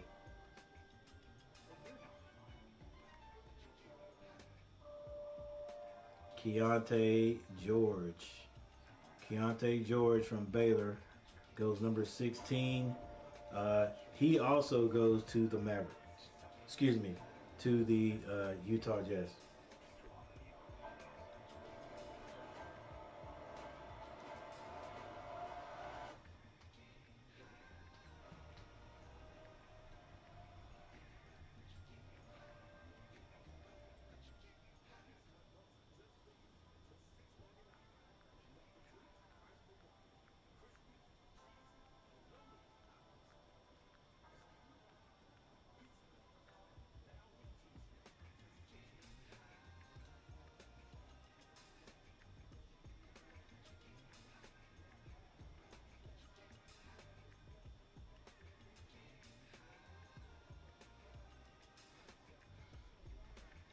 Eight likes, ladies and gentlemen. Thank you for the 8 likes. All right, not a lot of people stopping by, but still the 8 likes.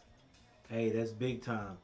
So maybe we can get double figure likes before the night's over.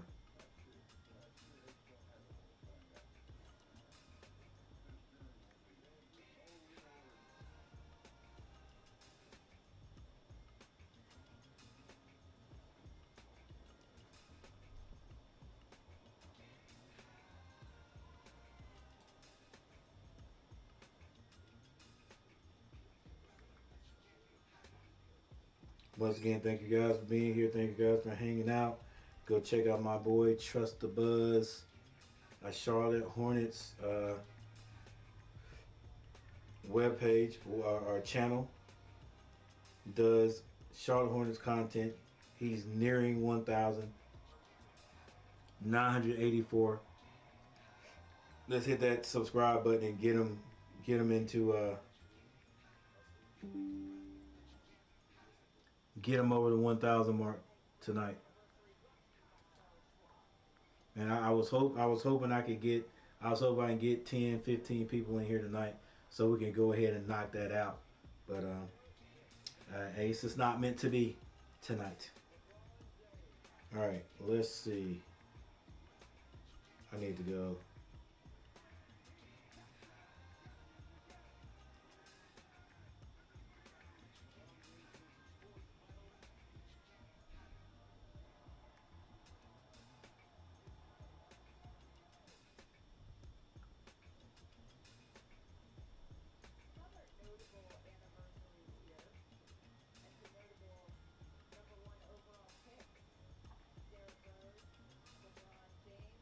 Video live. Yeah, I have to go. I gotta go get my dude.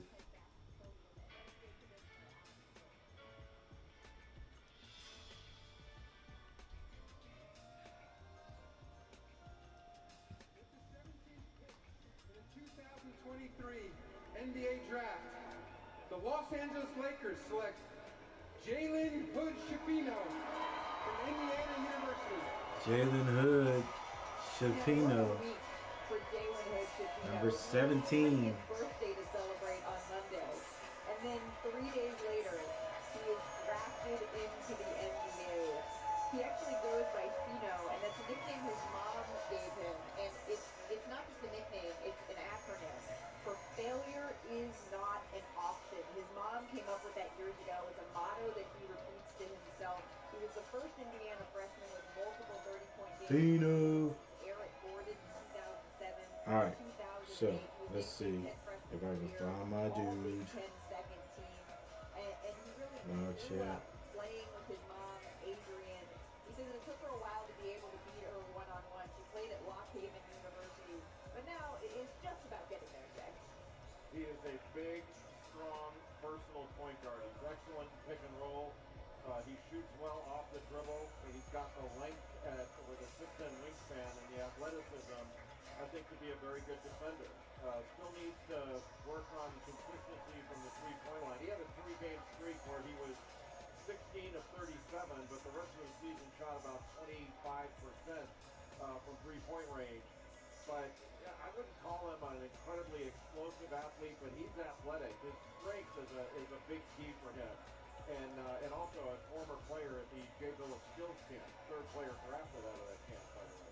Third player out of that camp that's been drafted. Not bad, Coach Jay. But look at you. You should be a scout. You know all the talent. I mean, you talk about his scoring. I could find it right there, but I'll find it later. All right, let's switch up. Let's switch up here.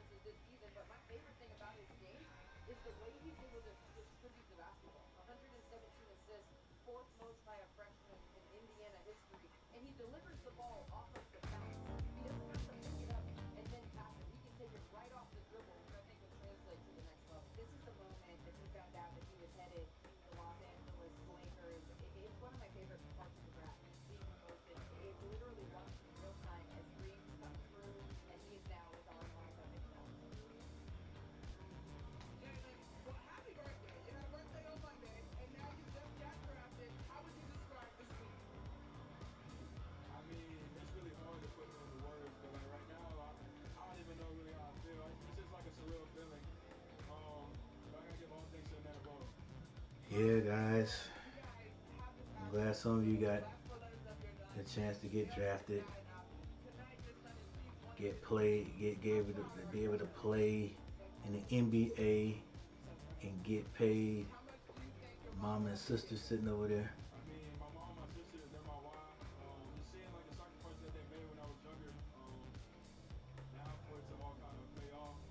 Yep. Go out there and do your thing, young man. All right.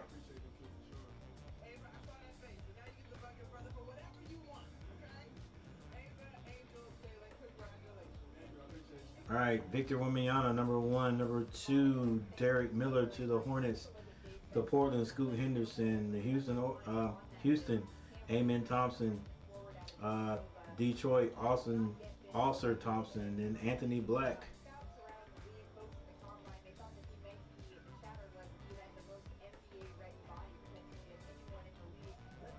You got Bilal Coulibaly goes to the Pacers. To Washington, Jarris Walker. Utah, Taylor Hendricks. To the Dallas Mavericks, Carson Wallace. To the Magic, Jet Howard. Then you have Derek Lively going first to Oklahoma City Thunder, and he is going to get traded to the Dallas Mavericks also. Grady Dick goes to the Raptors. The Pelicans get Jordan Hawkins. The Hawks get Kobe Buckins, and Utah another pick, Keontae George, and the last pick tonight so far, Jordan Hood Shapino.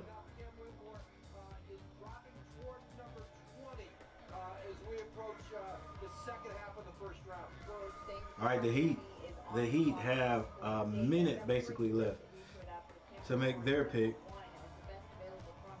and I can see down in the near future there Charlotte Hornets at number 27.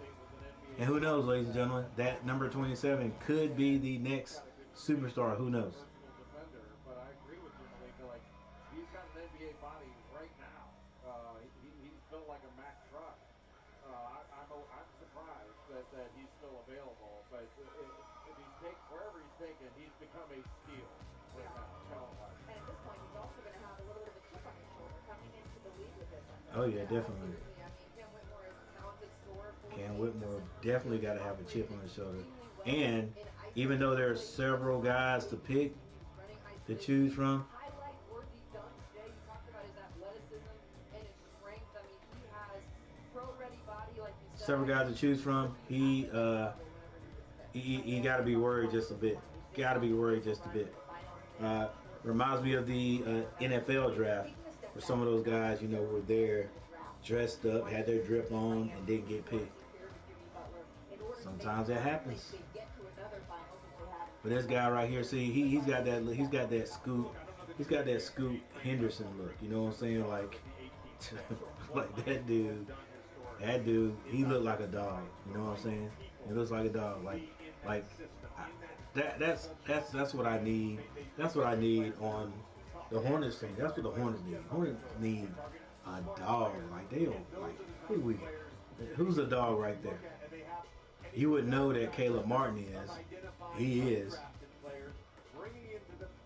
But I need that guy that's a dog, that looks like a dog, like Scoot Henderson. And I'm gonna stop talking about Scoot Henderson. We didn't get him. Just let him go, coach. So Scoot Henderson, and then that guy right there, Whitcomb.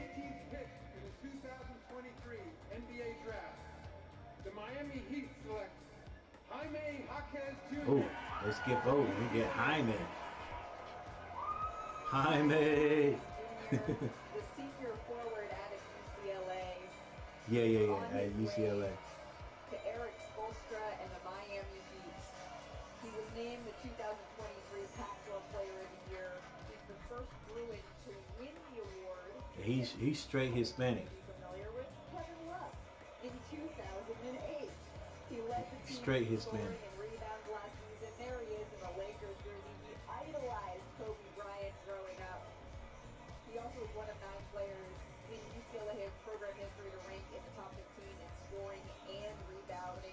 Basketball runs in the family. Both of his parents played at Concordia University, Irvine. You can see his accolades there on the screen. And now he is headed to Southeast J. He gave us a little trouble, not last year, year before last, in the NCAA tournament. Speaking of my Tar Heels. He was the one guy that stood out, that played the hardest as a first-year player. Look, just a basic suit, so what I'm talking about, baby. Just a basic suit, basic fitted. It's fitted. He's straight. The way he can back you down and then pivot around you. He rebounds well. His footwork is excellent. He's only a 33% three-point shooter. The hat matches. He can knock down a three, but he knows how to play. And it's very Miami Heat to draft a player like Jaime Jaquez for his toughness, fundamentally sound, can play with other people. He's a stud. Yeah, when 6'7". you talk about the Miami Heat and having guys Well, you know, he walking around at the family picnic and the family get together, and like, you know, he's always the tallest. being doubted, people not expecting much of you, and then you get to UCLA, again, we talked about your Pac-12 Player of the Year. You lead your team in scoring at just under 18 points per game, diving on the floor, the hustle plays. These are all plays that inject the Miami Heat with energy. He is going to be an incredible fit in that organization. This sounds like it has Heat culture written all over it, JJ. It absolutely does. Anybody who's watched this And in Miami, ooh, you know he got family in Miami. An older player ready to contribute right away. I mean, nothing. I ain't trying to, you know. I'm feeling incredible right now. Surreal. But you know he got family in Miami. Now listen, at the ripe old age of 22, you are one of the older draftees we've heard so far tonight. But you played in multiple Sweet 16s, you've been to the Final Four. What is your 4 years, experience baby. as a senior coming out of UCLA? How does that separate you from the rest of your draft classmates? I think you said it Dang, best. is I think Mama it's Hispanic? experience overall. Any experience is good experience, and I think I just treat it as such. And that's what I try to emphasize to these teams is, you know, I got a lot of experience and a lot of games under my belt that I could use to help an NBA program or NBA team in the future. So. Your parents, Jaime and Angela, are sitting with you. You guys, your son will now join a small but growing club of athletes that are Mexican-born or have Mexican descent. But I know to you, he is your baby. Yes, sure. How proud are you of him in this moment? Oh my gosh, the words cannot describe how proud I am. This is his dream. He's carried a basketball around his whole life, and he's dreamt about this, and we just couldn't be more proud. Good job, Jaime. Absolutely. We're so proud of my son just to see him, think about his goal was the NBA. Everyone has that goal, but for him to go out there and achieve it's incredible just to watch and witness. Jaime, Angela, congratulations. Jaime, congratulations. Welcome to the NBA and the Heat. Thank you. No problem. All right. Monica, thank you. Jaime on his way to join Jimmy Butler, Bam Adebayo with the Miami Heat. All right, so Jaime from UCLA goes to the Heat. Success brought to you by Kia. And those keys come courtesy Brandon of the State Warriors. They made Pozinski. earlier today, acquiring Brandon Pozinski from Santa Clara goes number 19. And your boy, is it Whitcomb? I think it is, still sitting out there. Let's see, are they saying that he's the next, is he the best? Yeah. Whitcomb is still out there. They're saying he's the best available, but their best fit, they thought the next pick, they're thinking the next pick to the Heat, to the Rockets would be Clowney. Let's see what this Whitcomb kid is about, because they skipping over him. He's from Villanova 6'7". Oh, he's a freshman too. He a freshman. There's this race to sort of fit under the second apron. Can you walk us through where the Warriors are at financially? Yeah, Malika, when you look at this Freshman, 3-point percentage, 34%, field goal 47. 5.3 rebounds, free throws 70%, steals 1.4. So okay stats. I guess he's just ready to get out of college and get to the pros. 6'7". They said he's 232 pounds, so he has his body. He has a NBA body already. That's what they're saying. With the 19th pick in the 2023 NBA draft, the Golden State Warriors select Brandon Podziemski. And they get Brandon Podziemski. So now I know Cam Whitcomb. I know he's like, man, what is up, bro? Like, what's going on here? He's only 20. He has so much upside. We're going to get back to Brandon in just a minute, but JJ, your thoughts here on Chris Paul, the veteran headed to Golden State? Well, a couple things really stand out. First of all, it's the all right, next up, styles between Chris Paul and Golden State. Chris Paul likes to play with 2 minutes left, the Rockets with another pick. They like to play chaotic. Now, Cam's still out there. Can they use Cam? Then Noah Clowney, 6'10". That's what they're gonna get. Noah Clowney. Greatest shooters of all time. The second thing that really jumps out to me is if Draymond Green re-signs with the Golden State Warriors, referees are going to have an absolute nightmare calling those games because those two guys chirp more than anyone else. And I want to say one other thing. I absolutely love this pick. And the Golden State Warriors are looking for someone who can contribute right away. Podziemski can shoot the basketball on the move. He can shoot it on the catch. He can shoot it off the dribble. And I love that he plays with an edge. I know the ref just up for the task. Yeah. It's Richard Jefferson. Just kidding. Jay, let's talk a little bit more about Brandon here because 6'5". Looks like he'd be taller than 6'5". After they did sort of a youth experiment here with that. But what does Brandon bring to this roster? Well, he's a lefty, and he's very good athletically. He's got a 39-inch vertical, but to JJ's point, he's an outstanding shooter. a versatile scorer that can make plays, and he's a good passer, but shoots 44% from three. Excellent in catch and shoot situations. Very good off the dribble. Averaged 20 points a game at Santa Clara. Shot 48% overall from the field, and now he joins Steve Nash and Jalen Williams, his first-round pick from the Broncos. You mentioned him playing hard. As a guard, averaged just under 9 rebounds per game. There's a lot of him. And now he's with Armada McNutt. Let's go to him. Brandon, I got a little history for you. I love when I can start these interviews with this. You become just the third Santa Clara player to be drafted since Steve Nash in '96 and Jalen Williams did it last year. How special is that for you? Yeah, I think it's a special. Big shout out to Jalen. It's part of the reason I went to Santa Clara this past year in the portal. Just seeing him do it. 40 views, 8 likes. Let's go. Can I get 2 more likes? 2 more likes. Analysts are already talking about his shooting ability and the organization that just drafted him. But having watched him from a young man to now in his basketball career, what are the Warriors getting in your son? A hard grinder, a dog. I mean, you're going to see some that just don't understand his work ethic. He went to a military school. If someone says jump, you don't ask how high you do it. He will run through a wall for this organization. And he gets to have Steph with him. Priceless. That has to feel pretty good, huh, Brandon? Yeah. Yesterday in media, they was asking me who I want to go up against. And I was like, Steph. But now just being with him, there's a lot of Milwaukee guys out there already. So I'm really familiar. Obviously, Santa Clara is just right down the road from there. So I'm super excited, blessed. God put me in a great All right, so we're going to see who the Rockets pick before it shows up on television. We've got they're up. The pick is in, actually. Let's take a look at some of the fashion that we've seen. So the Houston Rockets get who? Boom. It should pop up here any second. Yeah.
All right, we got a commercial going on right now, but as you can see, the Heat, they pick up Cam Whitmore.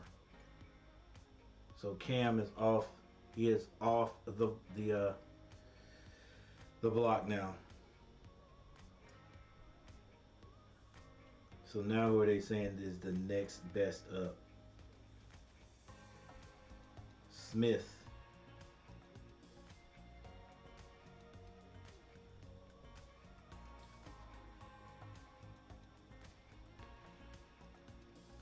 The Nets are on the clock.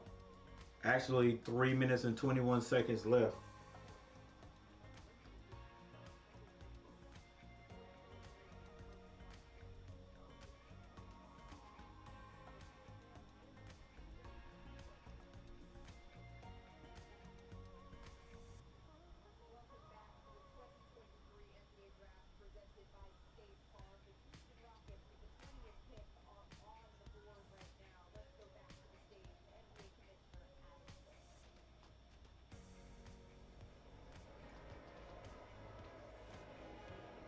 But now here's the commissioner to announce it.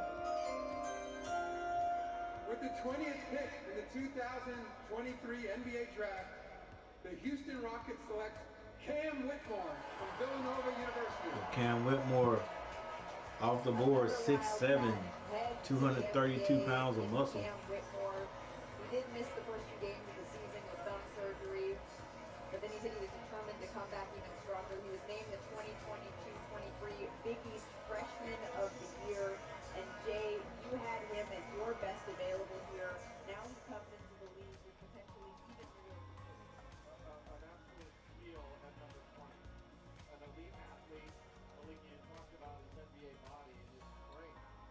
Just so powerful in the way he attacks the rim. 65% finisher at the rim. And you referenced it. He didn't have a continuous season because of injury.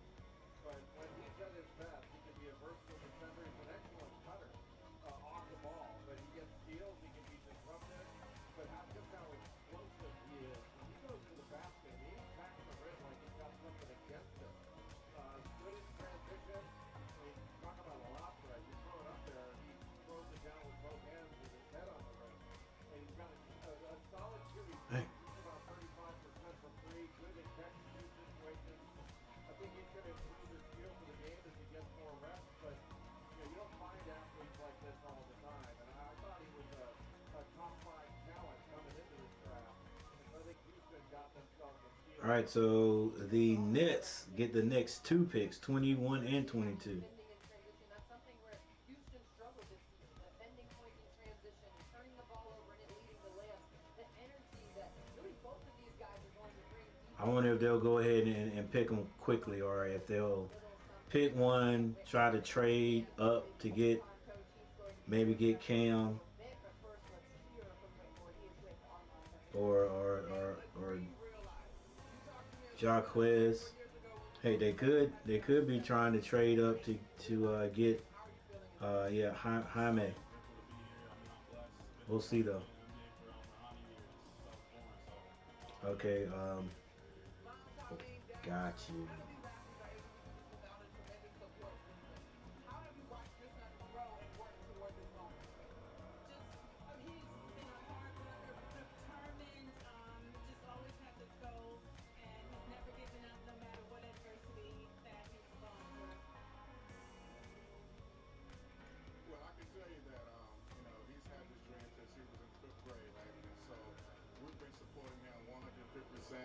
Attending all of his games, taking all of his practices, and so we've been behind 100%. Tonight, the support all pays off. You guys enjoyed the night, Cam. Congratulations. Thank you. Appreciate it. Monica, thank you so very much. As promised, champion head coach Dan. Well, actually, I should be saying congratulations on your contract extension as well, Coach. Thank you so much for spending a little bit of time with us. You know Cam Whitmore as well as any coach against him a numerous amount of time. What do you see to getting to this point? Unfortunately for us, a couple of those highlights were against us. The athleticism, the physical attributes are all there. I was surprised this year by how clean his shooting was. The expectation would be he would just be a street talented, athletic rim attacker, but I think he's going to make threes. I think that's obviously a steal. Let's go back to the season. You were there sharing that moment with him. You were also literally standing by his side on NBA Day when he declared to come into the draft and he was going to be an NBA player. What was it like to be witness to that? It's just great that where you both come through for each other. He helped us win a deep championship in college basketball, and then we were able to help him reach his dream. So it's just an incredible moment to see the emotion of the family. They put all of their lives and resources into his career, and to see Jordan and Jasmine and Craig, that emotion was awesome. Coach, we talked about this still so much here on the desk, but for you winning a championship, how impactful was his play in that championship run? I think he's the best shooter, or the most unique shooter that's come into the draft in the last couple of years. He wasn't just a toes to the line, catch and shoot. The speed and the movement and how quickly he gets into his three. He became better in terms of the shot making at the different levels. And he's a tough guy. He's very competitive. He's skinny. He's going to eat well in New Orleans, and he's going to put on enough weight to be, I think, a really high-level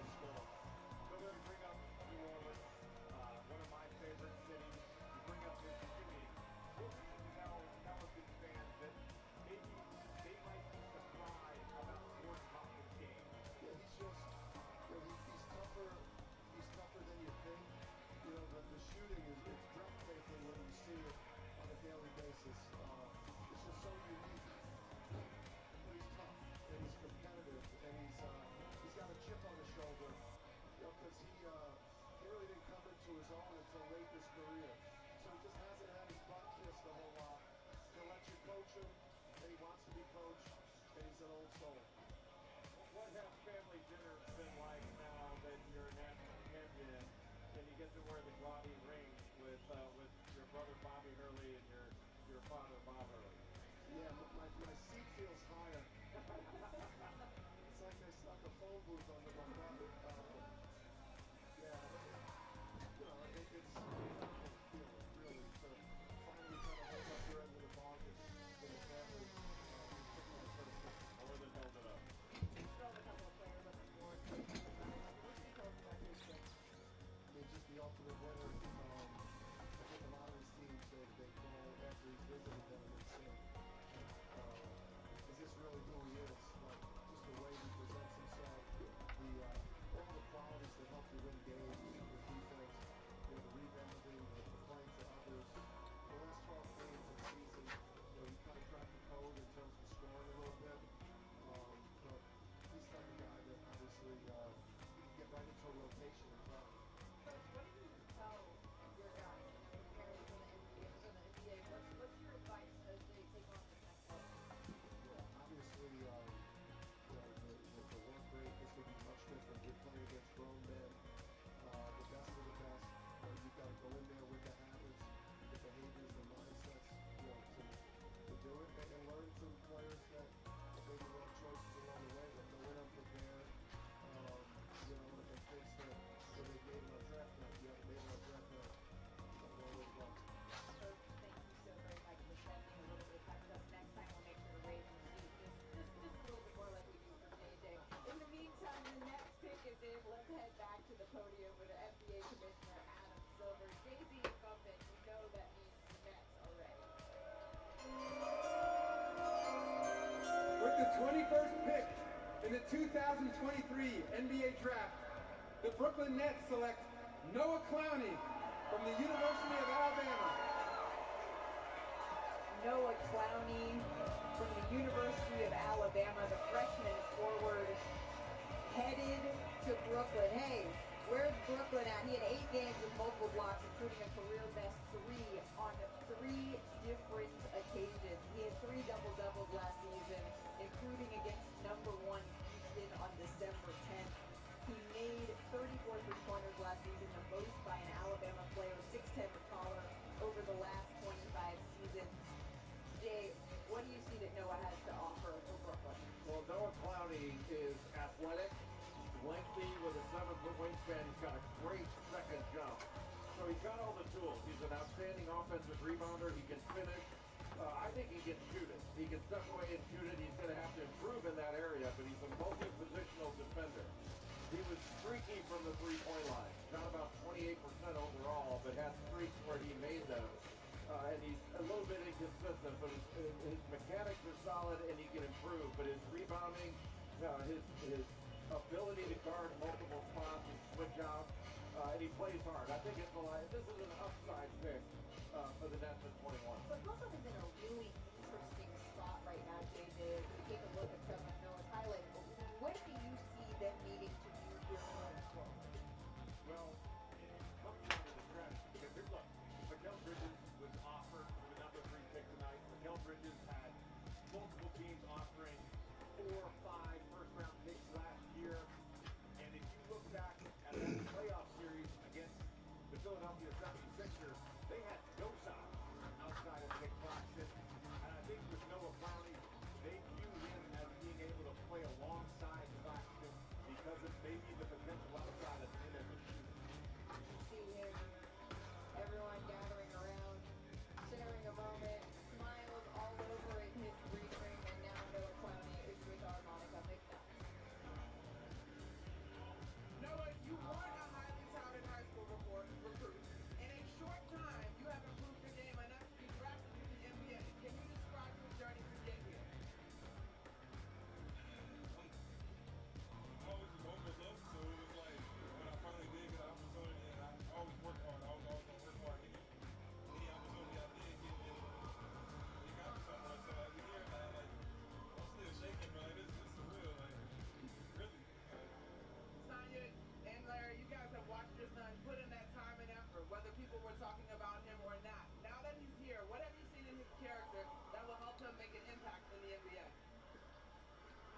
was a great person. So just him being there and his will to win, like put himself second.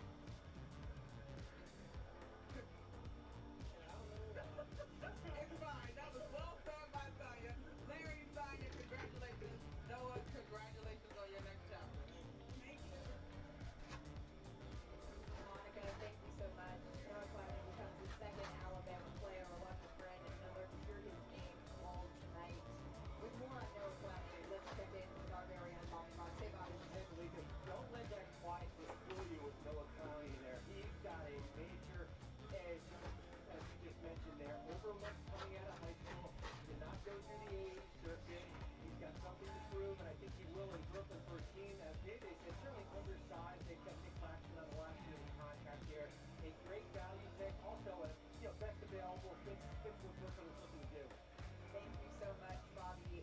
Noah Clowney headed to Brooklyn, where the super team era really is over for the Nets here, JJ. As we were sort of in the middle of talking about what they need in order to move on, I have a couple of Shoot, Clowney already at his destination.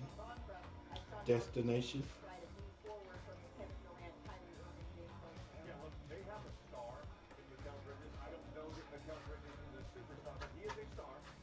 Very clear based on his production at the end of his Phoenix Suns run, and then how he played in Brooklyn. Cam Johnson, a restricted free agent, no likely be back. Nick Claxton, who I had second in most improved player and on my all-defensive team. They've got a strong young core and multiple draft picks going forward from that Kevin Durant trade. We haven't even mentioned, we've talked about Brooklyn picks on the clock now, and we have not even discussed Ben Simmons. Yeah.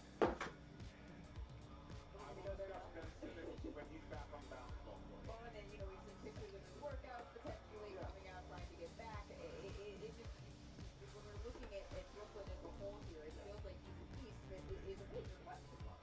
Well, if you think about the fact that they gave up James Harden, and they got picks back, a lot of which they had given up in the James Harden original trade to Houston, they were expecting Ben Simmons to play at an all-star, all-NBA level. And because of injuries and some, I believe, some lingering effects from that Atlanta series in terms of his mental approach, he has really struggled. Brooklyn has been essentially a non-factor. I'm Ben's friend. I still believe in him. But again, it's a matter of him just being on the court and being the player that he was early in his career in Philadelphia. And then we can start talking about how that would impact Brooklyn going forward. Yeah, you mentioned Philadelphia. We're going to check in with our Adrian Wojnarowski in a little bit on their future, including James Harden. But Jay, I want to take a look at your best available list here, because there's still so many great players that have not heard their name called. Who do you see fitting in Brooklyn? Well, I mean, it depends on what JJ, what do you think they need? What do you think Brooklyn needs? Well, to win? Yeah, or with this pick? With this pick? Oh, with this pick. Look, I always go back to shooting. I think if there's a shooter available that you think is tough and competitive and can help you win and add value to your team, add spacing to Mikal Bridges, complement Cam Johnson as a shooter, I think you're going Bryce Sensabaugh, Chris Murray, Nick Smith Jr., Kobe Jones, Ruger. I thought the young guy from Miami. I'm talking in college from Miami was a senior.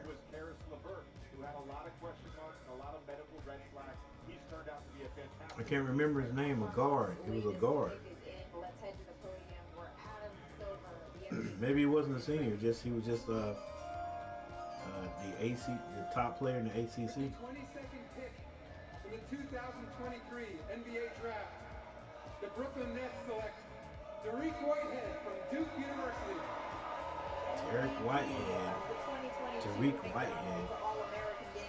Did Derek even show up? In that game, you could see his coach, Josh Dyer, enjoying the moment.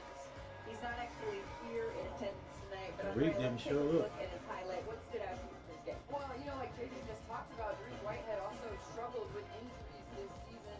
I mean, yeah, he was a. Derek Whitehead went in the first round. Rebound the basketball, he could shoot the basketball, had the best three-point field goal percentage for Duke, and he's tough. I don't think we saw the best from Derek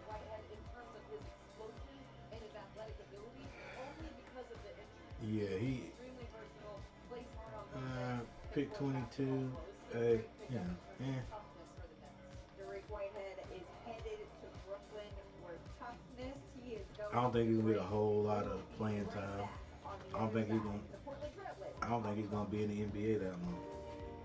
Tell me about these tears.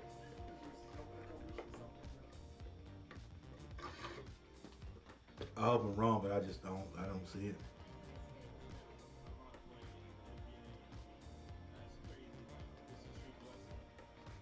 All right, let's look at Tariq Whitehead a little bit more, in more detail. That is, you know what I'm saying? In more detail. All right, Tariq Whitehead from Duke.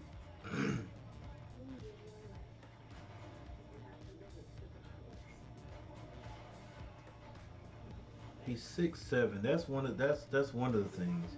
He sure doesn't look 6'7" when he played this year, but yeah, he's a 6'7". 6'7" kid.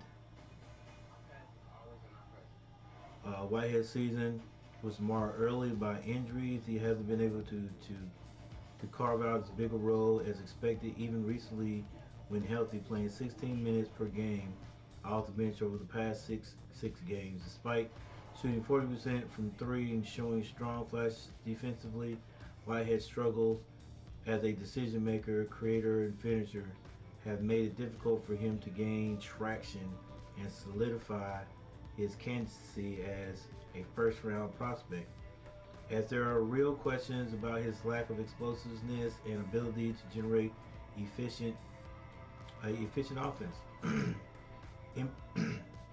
NBA teams say they like to see a lot more from Whitehead against the high-level competition in the NCAA tournament.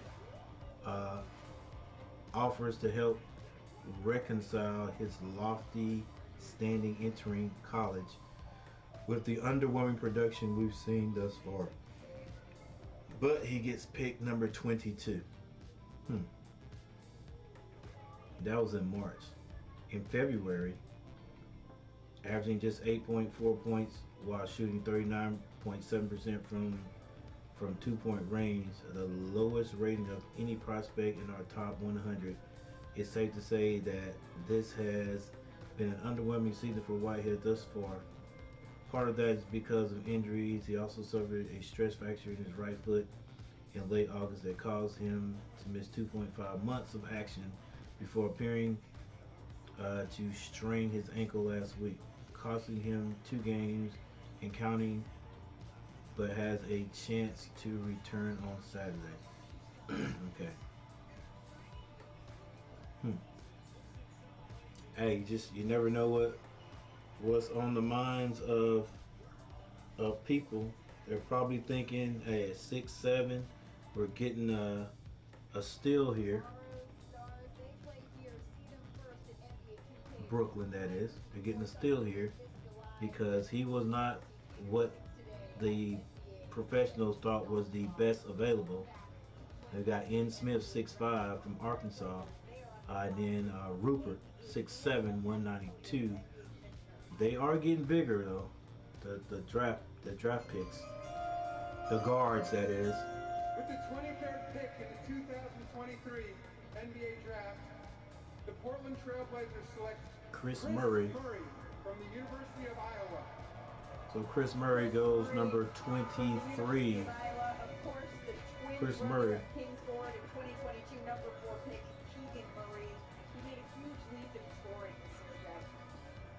He's a versatile player. All right, so Keegan Murray, I think he went last year, didn't he? He plays on both ends. He's really smart. He's got a great Hold up, did he go? 20 points a game, over 8 rebounds, 3 Or offensive rebounds. He's not an explosive yeah. Keegan went to the Kings last year. So his twin brother took off last year. So Yeah, and I mean that's exactly why you compare him Chris to his Murray brother, Keegan Murray, who stayed actually 6'8", 225. The defensive instincts of Chris Murray, you saw them up and down the floor. Murray has improved significantly over the past 2 seasons, becoming a first-team All-American, All Big Ten player, and one of the most versatile defenders in the class. Murray doesn't quite have one consistent means of scoring, but is solid across the board, being an acceptable, able albeit sneaky perimeter shooter with a good feel for the game. He can push off the defensive glass, score in the post, and move off the ball resourcefully. Murray's aggressiveness and toughness comes and goes some, and he is much older than most first-round prospects. Set to 23 or set to 23 in August, so finding a way to finish strong and staying productive after coming up short in last year's NCAA tournament will be beneficial. Jonathan Giovanni writing these things. Post-draft analysis. With their second-round pick, the Trailblazers give us more insight into their thought process regarding the balancing act that they are trying to pull off between staying competitive in the midst of Damian Lillard's prime while trying to stockpile talent for when his era in Portland inevitably comes to an end. Player fit, Murray isn't quite the same caliber of prospect as his twin brother Keegan, who was selected fourth by the Kings in 2022, but he does reliably do some valuable things. He can make open shots from range, he can operate effectively without the ball, and he rebounds and defends at a solid level, standing 6'9". Murray projects as a reliable role player, and he's mature enough to understand what his job is. Low maintenance rotation guy with this type of game can stick in the NBA for a long time.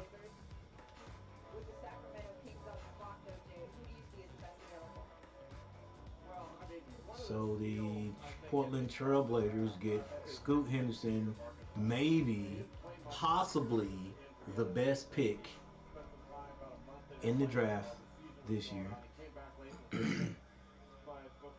And then they get Chris Murray. And similar to Cam Whitmore, he's a lottery talent that's still available. Andre, who are you looking at? I think Nick Smith Jr. is a great choice. Has scored in double figures on 11 of 17 games. Most of his shots were threes. We've already talked about prioritizing threes. This for the NBA and how important threes are. So he's someone that can do that. This pick, though, is actually on the move. So we'll learn more. Let's bring in our senior NBA insider, Adrian Wojnarowski. Malika, that's right. I'm told that Sacramento is trading center Rashawn Holmes and the 24th pick to Dallas. This is the Mavericks picking now at 24.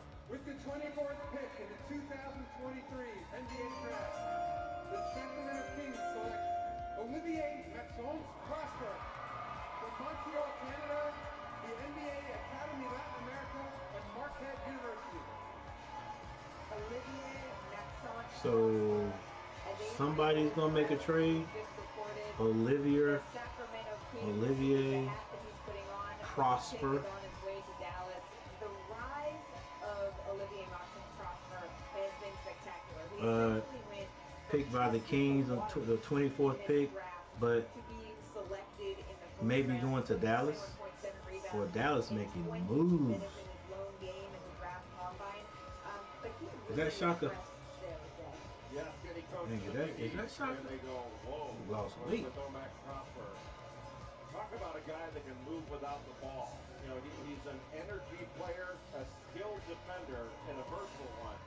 Super athletic, really active, really mobile. But the way he scores on touch, 79% he shot on touch to the basket.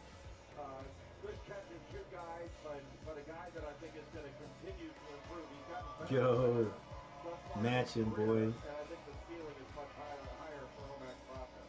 You mentioned his numbers and stats at the combine. I was there at the combine watching him perform and watching everyone in the stands as he had athletic plays. And really what he tested is athleticism. 35-inch standing for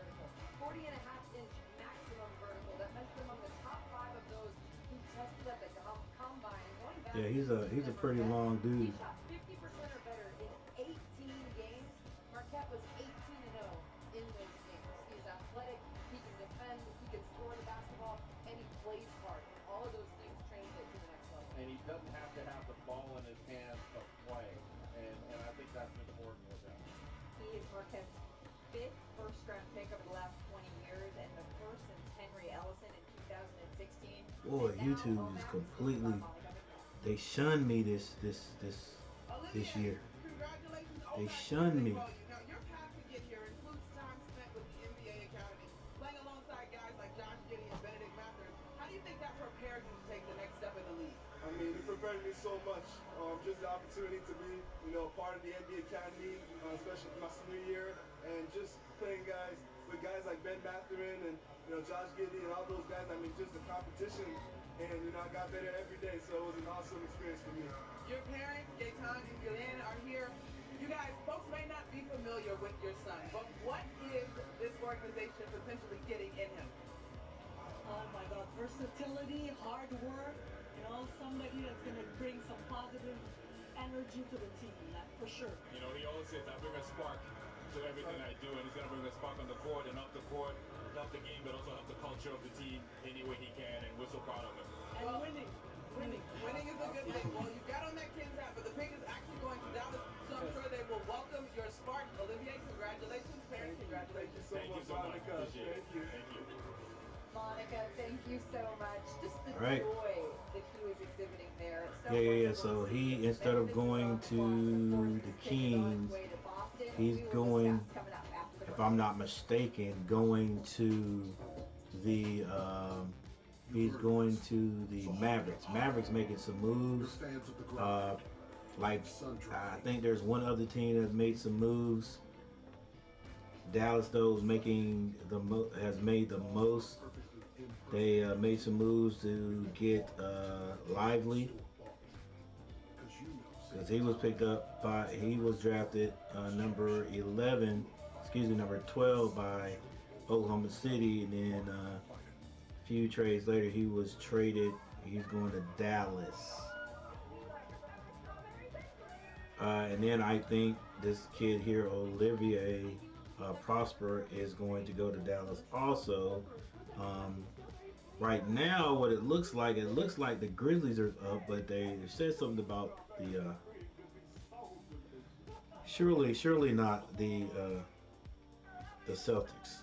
I mean, they may be going there, but and Celtics could have traded up or whatever. But we got 2 more picks, and then it will be the Charlotte Hornets making their next pick. Alright, actually the Memphis Grizzlies have already picked. Their pick is in. They're probably going to get Smith.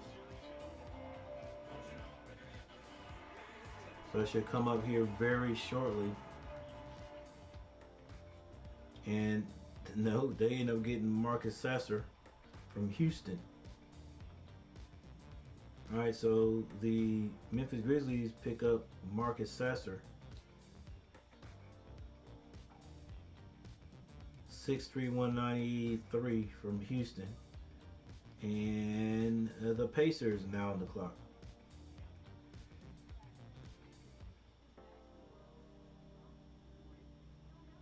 Alright, you got 6'5"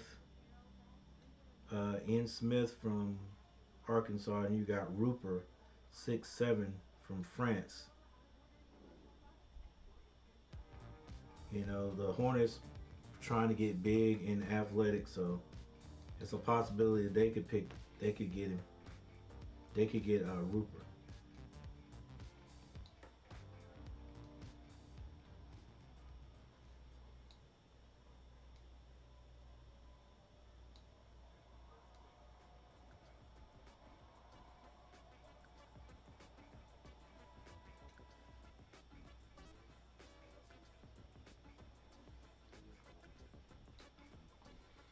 Man, it's one of those days, huh? The algorithm didn't catch Coach tonight. All right, anyway, let's see. Let's see if my boy, if anything has changed with my boy. Still at 984. Nah, nobody helped me out today.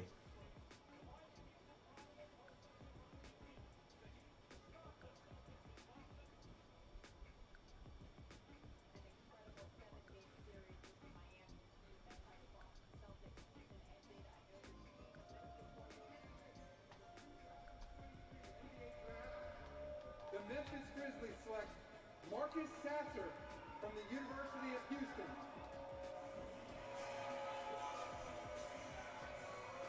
All right, we got about 5 more picks. Marcus Sasser, the 2023 consensus first team All-American, the first Cougar to do that since Akeem Olajuwon in 1984. Once again, this pick on its way now, once again, to Detroit. So Sasser is going to go to Detroit. He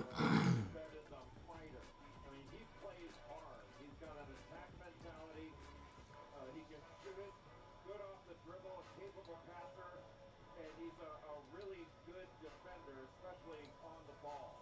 Opposing players in isolation shot just 30% when Marcus Sasser was guarding him. You see Kelvin Sampson, Jarrett Walker, Quantus White, they are very happy to see, their leader, the leader of the Houston Cougars, took them to a Final Four, had them #1 ranked last year. Marcus Sasser's a winner, and he'll fit in really well in Detroit with his work ethic. 17 points per game, just under 2 steals per game, and shot at a high percentage. I mean, made threes.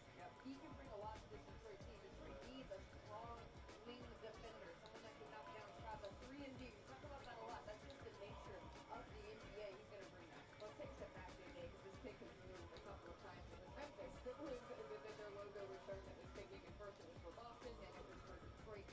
We haven't had a chance to talk yet about the move that the Memphis Grizzlies has made, acquiring Marcus Smart. What do you think about that? Well, I look at it 2 ways. First of all, they've said we're not bringing back Dylan Brooks under any circumstances, so you're filling that need. Dylan Brooks. On-ball defender. I can't remember who Dylan Brooks is. Two, along with him and Jaren Jackson Jr. You also have someone who can play point guard. John Morant will miss the first 25 games. Oh, Dylan Brooks. They can start a lineup with Marcus Mr. Big Mouth. John Morant. I love the move for Memphis. I also love the move for Boston. To turn Marcus Smart, who has been part of that identity and culture for so long in Boston, into Kristaps Porzingis. 2 first-round picks. Obviously, one now going to Detroit. But it was a great move for both teams, in my opinion. Yeah, you can see the tenacity that Marcus Smart brings. He's been, you mentioned, a part of the fabric really of Boston for so long, the heart and soul of what they do. But you can just see him fitting so seamlessly in with Memphis. You mentioned John Morant. Many thought that Tyus Jones, right, would be the leader for them with John Morant out at least 25 games for the start of the season. How do you see that holding itself? That's the big question mark, I think. And look, Tyus Jones. Yeah, I can't believe. Next time I get a chance, I will definitely. Thought I'd be able to get him here. I don't know why. This is all the chat I can get. That's a void that they're going to have to fill in some way because Tyus Jones was so good for these Memphis Grizzlies. Yeah, I want to check in with our senior NBA insider, Adrian Wojnarowski, on this trade if he could, because it really did. It sent shockwaves. Moderator activity. Ask me which trade again. It was more than that. I was just texting with a GM. This is what you do, Woj. This is your night. We were discussing the Memphis Grizzlies acquiring Marcus Smart. How did that come to fruition? Once Boston's 3-way deal with the Los Angeles Clippers and Wizards fell apart, they were going to send Malcolm Brogdon to LA.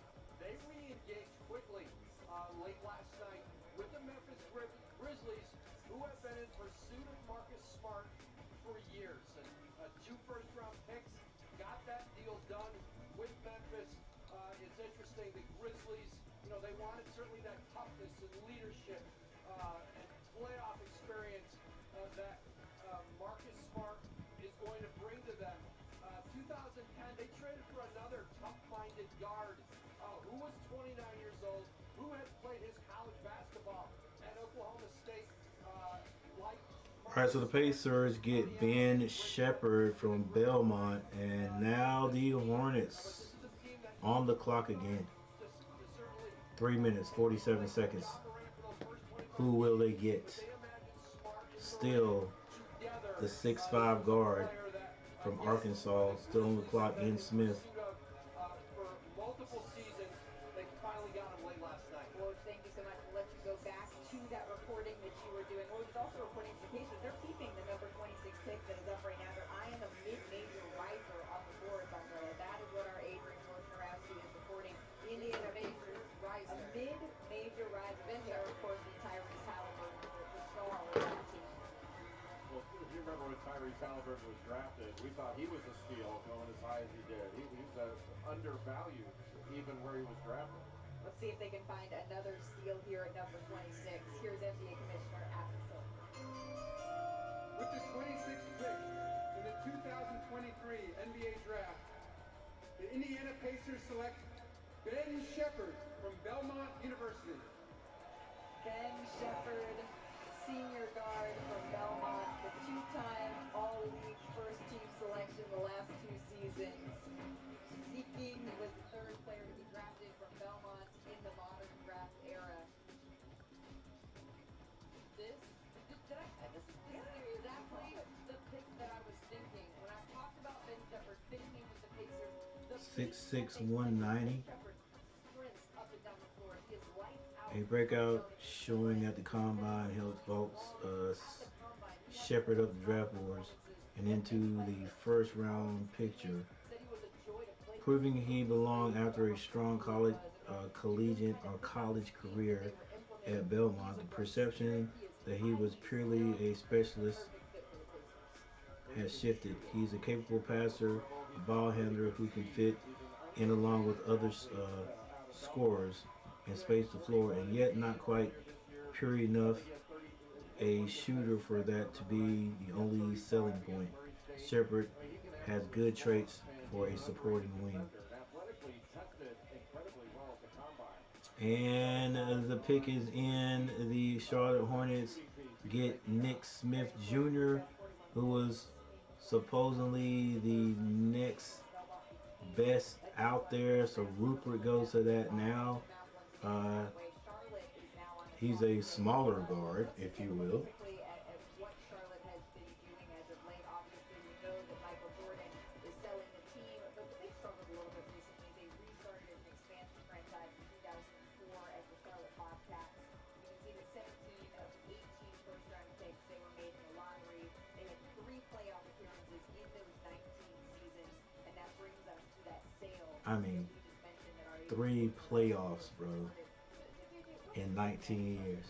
We really haven't had a chance to see their core whole and their core healthy, but they're looking to add to that. Look, I firmly believe that the best way to roster build in the NBA is through the draft, specifically if you are in a small market like the Charlotte Hornets. And the reality is, over the last 10 to 15 years, they haven't drafted well. Some of that has been their own doing. Some of that is having the pick right after the generational talent. LaMelo Ball, an obvious building piece. Brandon Miller, if he turns out to be a franchise-level player, that's a great young core to build around. This pick is important, though. If they can find a rotation-level player here, it's phenomenal. And that pick is in. Let's go back to the podium. So the Charlotte Hornets get Nick Smith Jr. from Arkansas. NBA Draft. The Charlotte Hornets select Nick Smith Jr. from the University of Arkansas. Nick Smith was like, yo, bro. Emotional moment for Nick Smith Jr., for his family. Man, he looked too much like my boy they got last year. Please don't be like him, man. Melinda.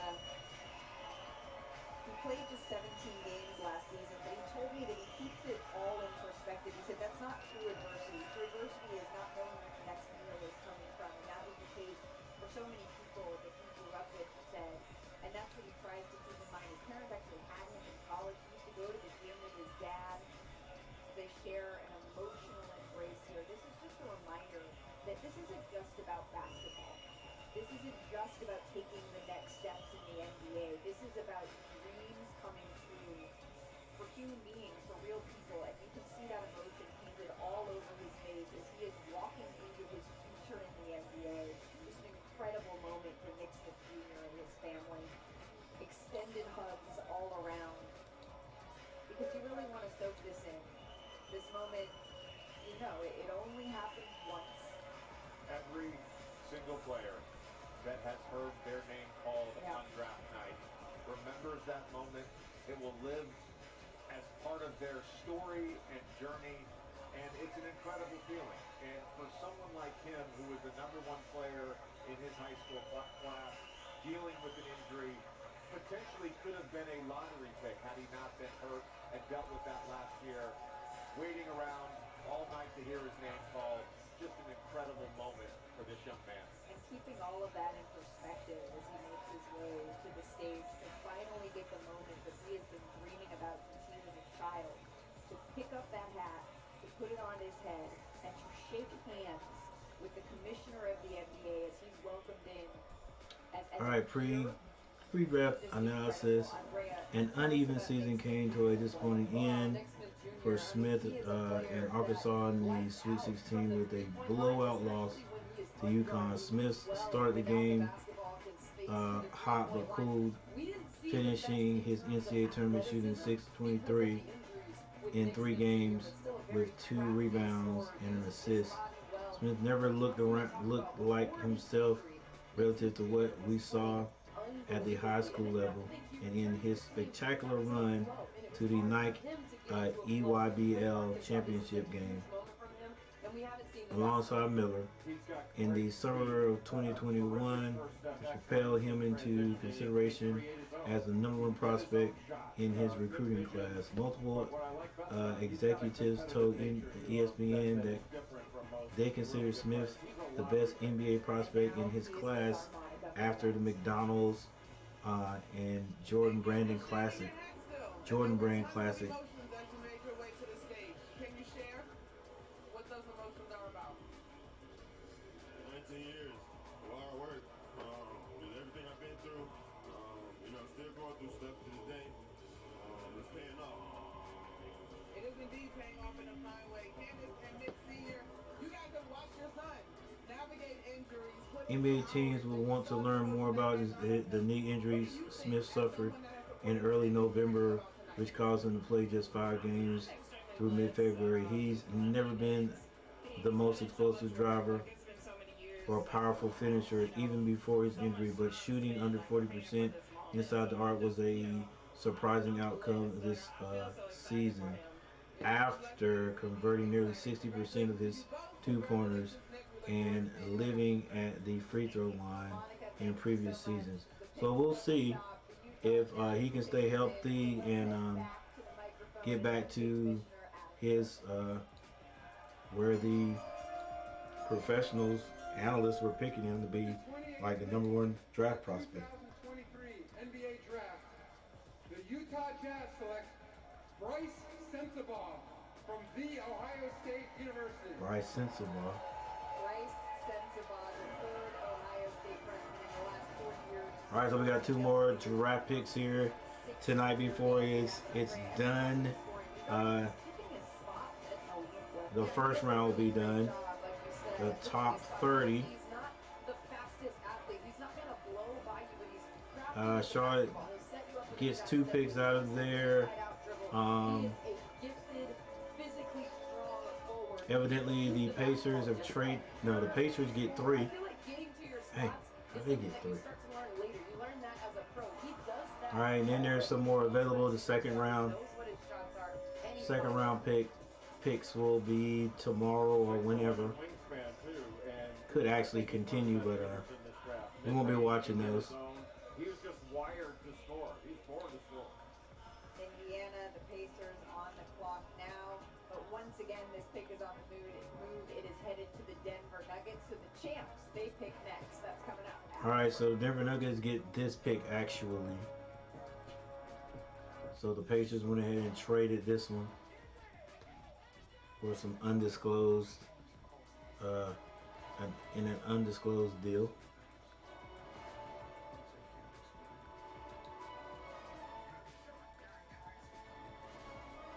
So there it is, ladies and gentlemen.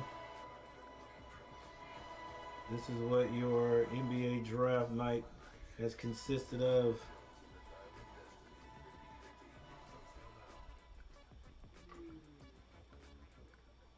He's definitely in a minute to cool down.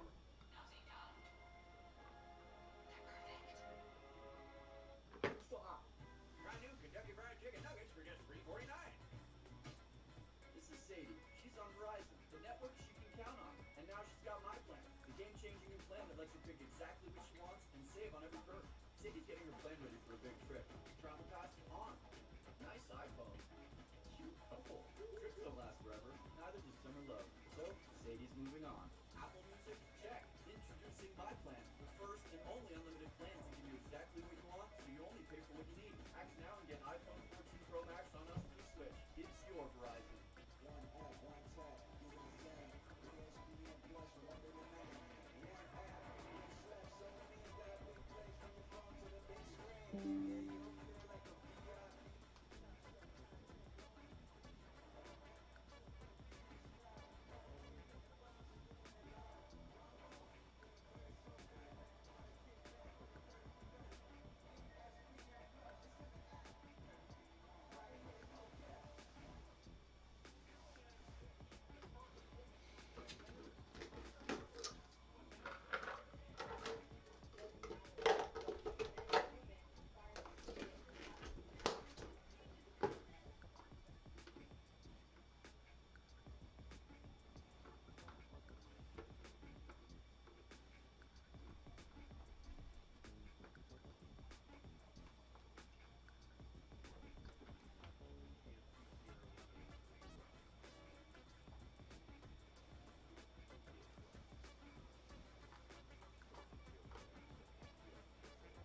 Whoa.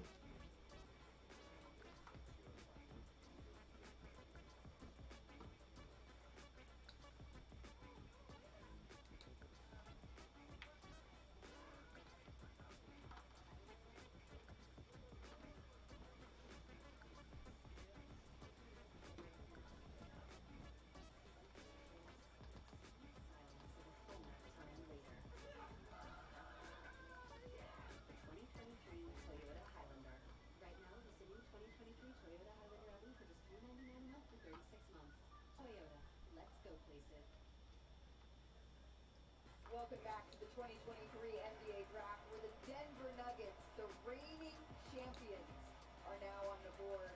It's pretty cool that the MVP, the Finals MVP, and the #1 overall pick, all international players. It really says a lot about the direction the league is going. Highlight of the parade, it's got to be Michael Malone, though. He was living his best life during that time, and now, again, the Denver Nuggets, this is where this pick is headed. With the 29th pick in the 2023 NBA Draft, the Indiana Pacers select Julian Strawther from Gonzaga University. Indiana Pacers, Julian Strawther. Julian Strawther, he scored. All right, we got one more pick to go. Against my alma mater, the University of Portland. He was one of 6 Bulldogs with 40 points in a game in the last 50 One more pick to go, and that is it. A top 30. First round is over. JJ, I know you are passionate about what the Denver Nuggets are doing. Passionate. That's what we're on. Then they go back and get some guys on from the second for the second round. New CBA is set up so that teams can't have 3 max players. The Denver Nuggets currently have 3 max players on their roster, and Aaron Gordon making about $22 million a year. They found Christian Brown in the draft, who was a big contributor in that run. Peyton Watson showed some promise towards the end of the season. This is the spot. Julian Strawther, 6'7", 208 pounds. The Nuggets steamrolled through the NBA playoffs to win the franchise's first championship with a roster built to keep winning for the next several years, thanks to shrewd scouting, drafting trades, free agent acquisitions, and cap management. The constraints of the luxury tax seem to be the only thing that could hold back the franchise from being a dominant presence in the West, provided good health, which is why the front office pulled off several moves in the lead up to the draft in hopes of acquiring cheap young talent in hopes that that can help keep their bench unit competitive long term. Yeah, I mean, he hit the go-ahead three-pointer with 7 seconds left against UCLA. He's not afraid of the Now, for a player fit, while he was more than simply a specialist in college, Swathers' shooting ability is going to be his calling card in the NBA. Having proven it at Gonzaga, where he steadily improved and hit 40.5% from three and more than 5 attempts per game last season. Continuing to refine his shooting, he will be his best or will be his best chance to stick. Jeremy Woo.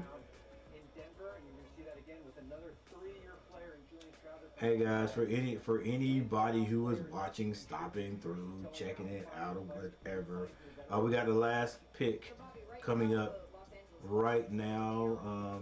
Well, actually the pick is in, but I don't want to even look at it. We'll just let Adam, we'll let the commissioner tell us who it is before we get out of here.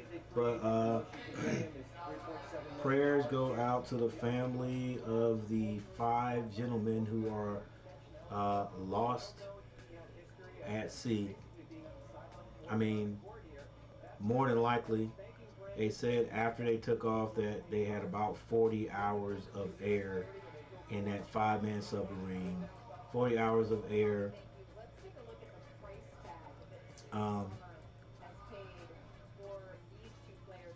And they were taking a trip down to the Titanic, which was approximately 2 miles deep, 4,000 meters. 4,000? 4,000 meters? That's, oh yeah. That sounds about right. 4,000 meters, bro.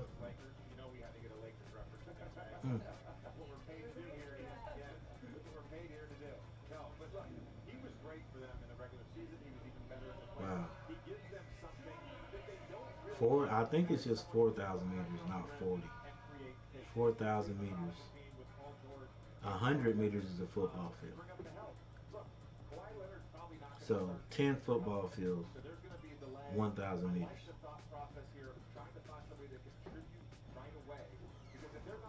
All right, with that said, yeah, prayers go out to the families. They said they found some kind of debris field on the, I thought they were talking about floating in the ocean. Evidently, it was on the ocean floor near, possibly near the area where they went down. But they did say that searching for that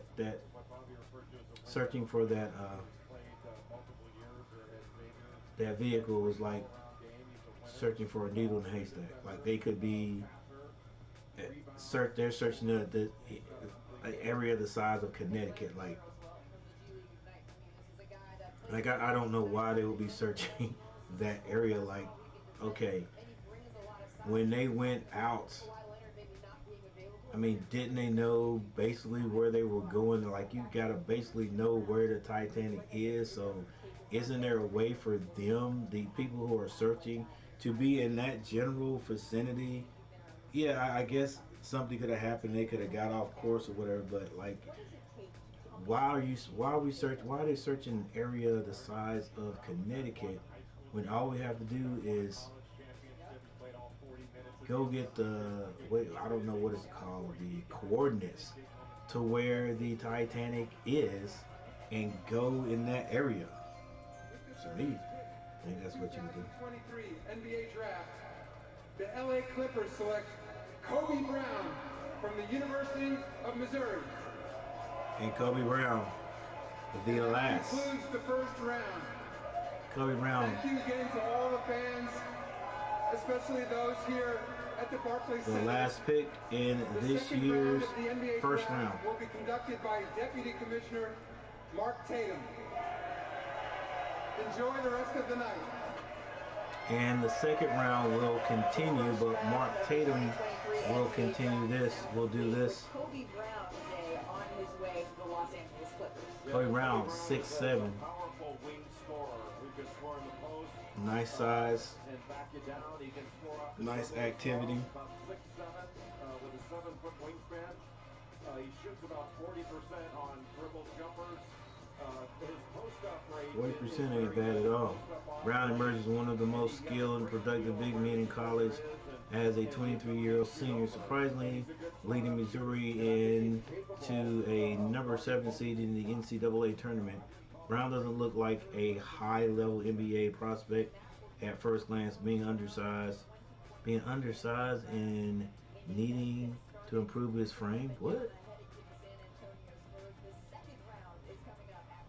All right, if you say so. His skill level very much suits the modern NBA, though as a 45% three-point shooter who initiates quite a bit of offense for Missouri, pushing off the defender's glass and operating in the mid and high posts thanks to his strong feel for the game.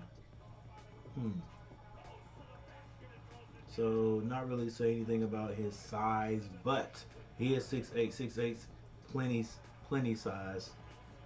He looked like he was a little bit stouter than Brandon Miller, so Brandon is 200 and he's got to be about 210.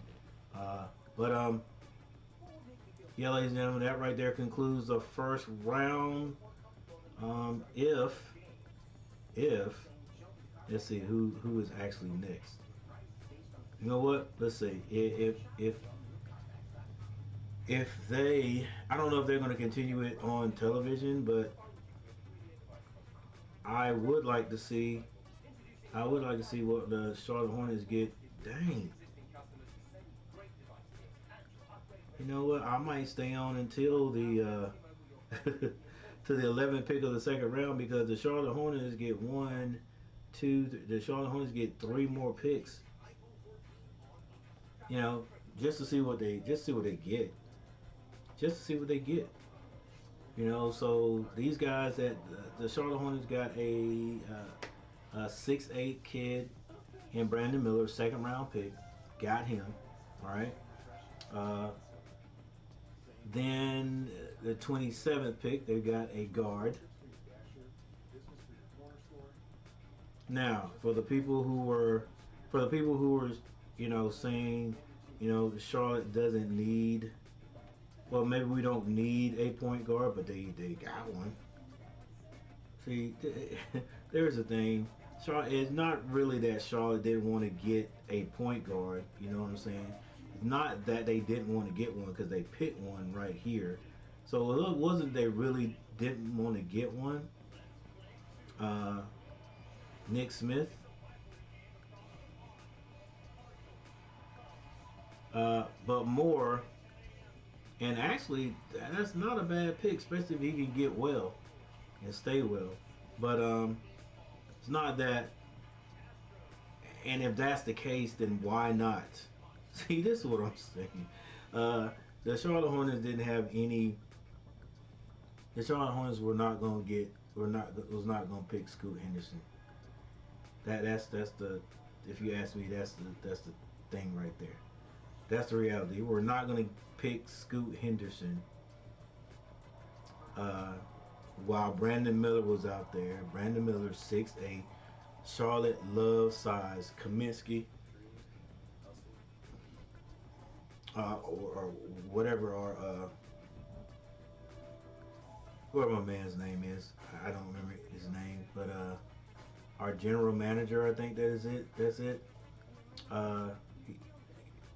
He likes big, tall guys that supposedly can shoot. That's why we got Kaminsky that year. Would have got his teammate. I think that was his teammate. If he hadn't went first, 7, 8 years ago. Like, I don't even think he's still in the NBA. Kaminsky, you know, came to us, did decent, but, you know, traded him, and he's like lost in obscurity now. A 7-foot guy that can step outside, and that's just what the Hornets love. These big guys, these tall guys that can shoot outside. And I don't know. I guess we just hadn't picked the right one. Hadn't been the right one out there. So let's see what Brandon Miller does. But the Hornets were just not going to pick Scoot Henderson. Period. That's what it was. He's 6'2", and I don't care what nobody say. His height was the main reason. If he had been 6'5", 6'6", they would have got Scoot. They would have got Scoot. Because I mean, I don't understand the logic. If you don't need a point guard, you get Miller, but then you come down here in your second pick, that's exactly what you get, a point guard.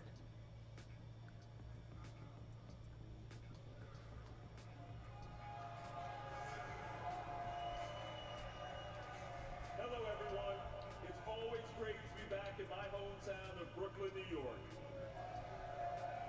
Thank you for joining us for the second round. So in the second round, first pick, second round, Detroit, James Nagy. I have a trade to announce. As part of a deal to be finalized later, the Sacramento Kings are trading to the Dallas Mavericks the draft rights to Olivier Maxence Prosper, the 24th pick. With the 31st pick in the 2023 NBA draft, the Detroit Pistons select James Nagy from Makurdi, Nigeria. James Nagy. So look at all the other guys sitting up. You know, they in the back. They in the background. They in the background chairs. You know, with their suits on, just in case. You know. Oh, they weren't invited to the green room because, for the most part, they were probably not going to get picked in the first round. That reel was created in 2018 after a Giants of Africa camp, and Jonathan Gavoni has described him as impressive players in the game. Was it like 6'11"? 16. Years old. He's got a 7'5" 16. wingspan. Yeah, he's an intimidating shot blocker. Player for Barcelona, currently in first place in the Spanish ABC and third in the EuroLeague. Minutes haven't been easy to come by for 18-year-old Nagy in his team's stacked front court rotation. An 82% rate because he plays above the rim. I mean, he dunks on the way up. But physical. Right. So then on the second pick, Portland, Jalen Pickett. Thank you so much, Jay. Point guard. 6'3", 202. Yeah, he is an upside pick, as Jay just mentioned here. And the Nuggets trade up early in the week to get this pick. And number 29 from the Pacers. A raw specimen. Everything Malik right now is at the rim. Only took 2 jump shots all last year. Averaged 9.3 minutes per game, and started off in Hungary, then went to FC Barcelona. But as you said, only started playing. Hey, the Rupert kid has not been picked up yet. 14 on Facebook, then went to Hungary, and now was in Spain last year. Bobby, thank you so much. It is already that time as we send it back to the podium, and Mark Tatum, the second round, it is already flying. San Antonio Spurs after this one. With the 32nd pick in the 2023 NBA draft, the Indiana Pacers select Jalen Pickett from Penn State University. Jalen Pickett, it says Indiana, but he's actually on his way, Andrea, to the Denver Nuggets, rather. He is a junior guard out of Penn State. He played 3 seasons at Siena before playing his final 2 seasons at Penn State here, Jeff. Yeah. Oh, well, when you talk about him being a He's one of them Kyle Lowry body kids. Great reach, great length. He can facilitate, plays hard on the defensive end. These are the type of players that you look for in the second round. Players that can come in and contribute in multiple ways. And you nailed it. He's a facilitator. He's a great. All right, so the pick is in for San Antonio, and they pick Leonard Miller, 6'10", 211 from Canada.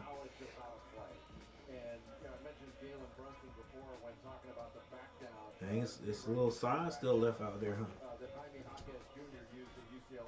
That's a lot of what Jalen Pickett can do as well. He makes other people around him better. He scores, rebounds, but I think the best attribute he has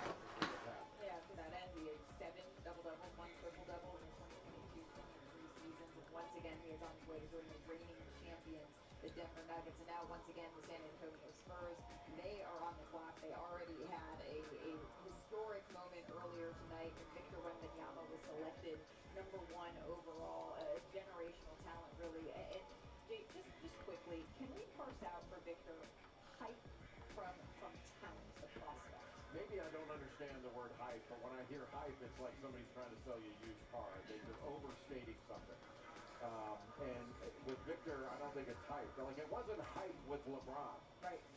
It's fact. And I think with Victor, it's fact. Now, we say it doesn't mean it's going to come true. The players all have to prove the stuff that we believe about them. All right, next up. With Wembanyama, you look at it, you see it. Like, you don't have to tell any. The Charlotte Hornets have made their pick, and they have picked in the second round. Yeah. You know, there may be other Fourth years pick. where we talk about the number. There's a #1 pick every year. They're not all the same, as we know. This It's coming up shortly. Like, Wembanyama is different, and it's just a higher level.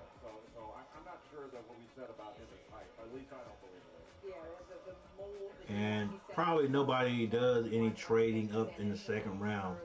They are on the clock, so let's head back to Deputy Commissioner Mark Tato.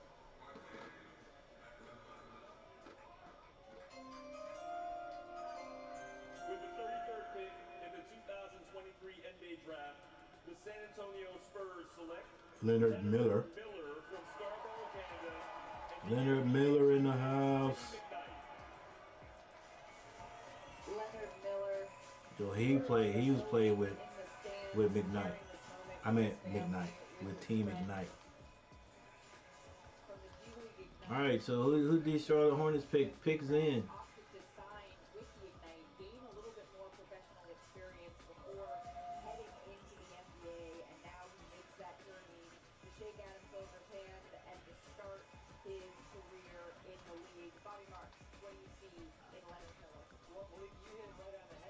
So the Hornets, they're gonna get Rupert. Oh, they got Kobe Jones from Xavier, 6'5", 203, guard out there, shooting guard. He's gonna be one of them guys that just plays his life away at the Swarm. That's what's gonna happen. All right, so Kobe Jones, 6'5", 203. Charlotte, getting more guards. Jones turned himself into the most well-rounded player in college as a young junior, propelling Xavier to an outstanding season while emerging as an all-Big East player tasked with defending point guards through power forwards while shouldering significant play-making responsibilities. Jones' versatility and feel for the game are well suited for the NBA, especially now that he has become a 38% three-point shooter, which is average for Carolina's guys. his average explosiveness and at times shaky free throw shooting, 64%, are two questions NBA teams have, and he is generally the type of prospect whose resume is built more around productivity and winning than incredible upside, meaning taking his turn on the deep tournament run could be a highly beneficial to cement his candidacy.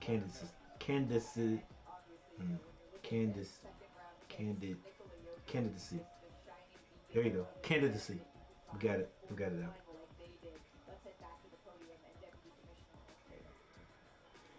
So let's let the deputy commissioner say it.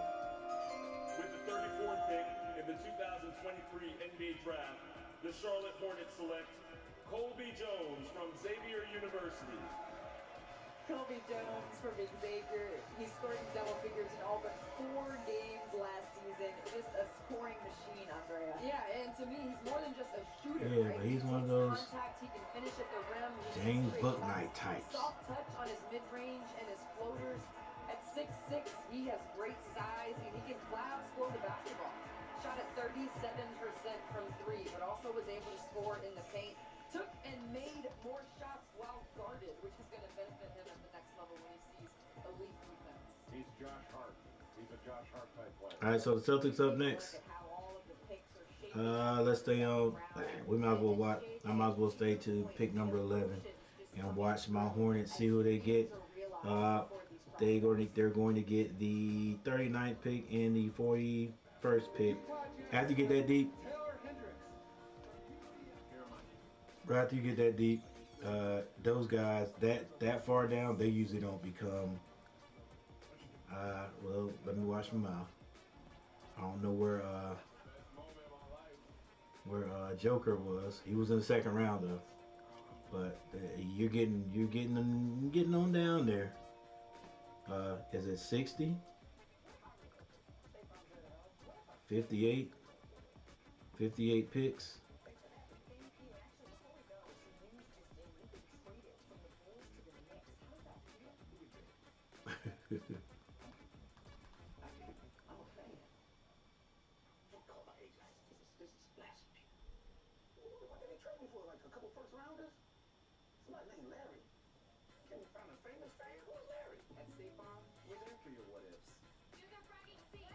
All right, so we're with this timeout, ladies and gentlemen. But the Boston Celtics pick is in. Second round goes a lot faster than the first round. We definitely won't stay here for the whole thing. But once again, we'll stay here until the 11th pick. That'll be the last pick for my Hornets. It's the second round. That's enough. We'll get on out of here then. Once again, thank you everyone for who stopped by and hung out a little bit.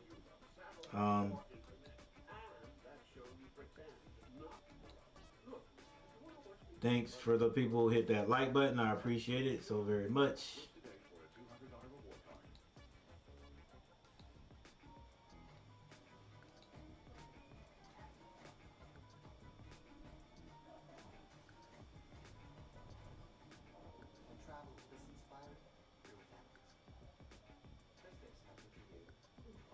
Am I frozen? Okay, we're still good right here anyway.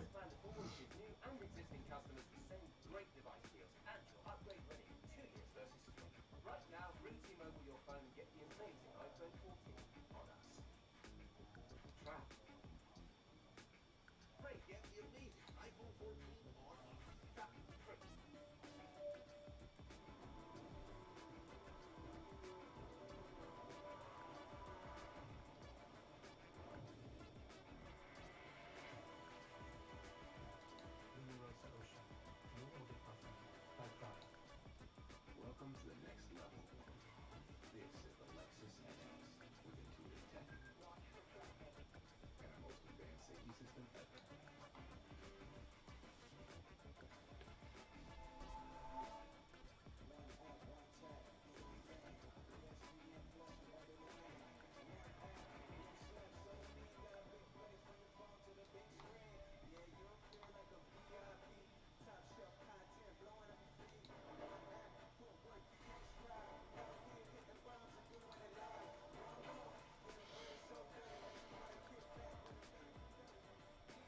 All right, got a little commercial break right here. First of all, thank you everyone who stopped by. Make sure you guys who are stopping by now, hit that like button. Been a very slow night tonight, but hey, that's how it is sometimes. Last year, last year we got over 1,000 views. This year, we're not even gonna get 100.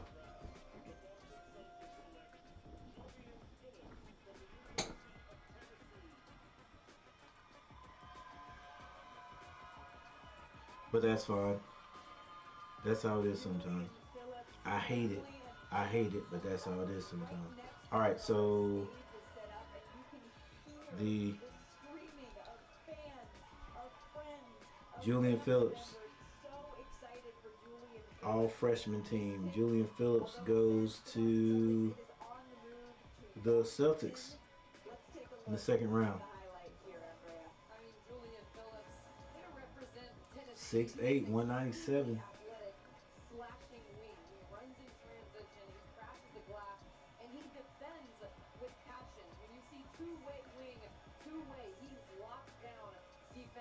opponent shot 26% when he was the primary defender this past season. That was top 10 in division. All right, could he become something? Second round, 35th pick. All right, the Magic get Andre Jackson. The Magic could build a brand new team with the number of picks they've had.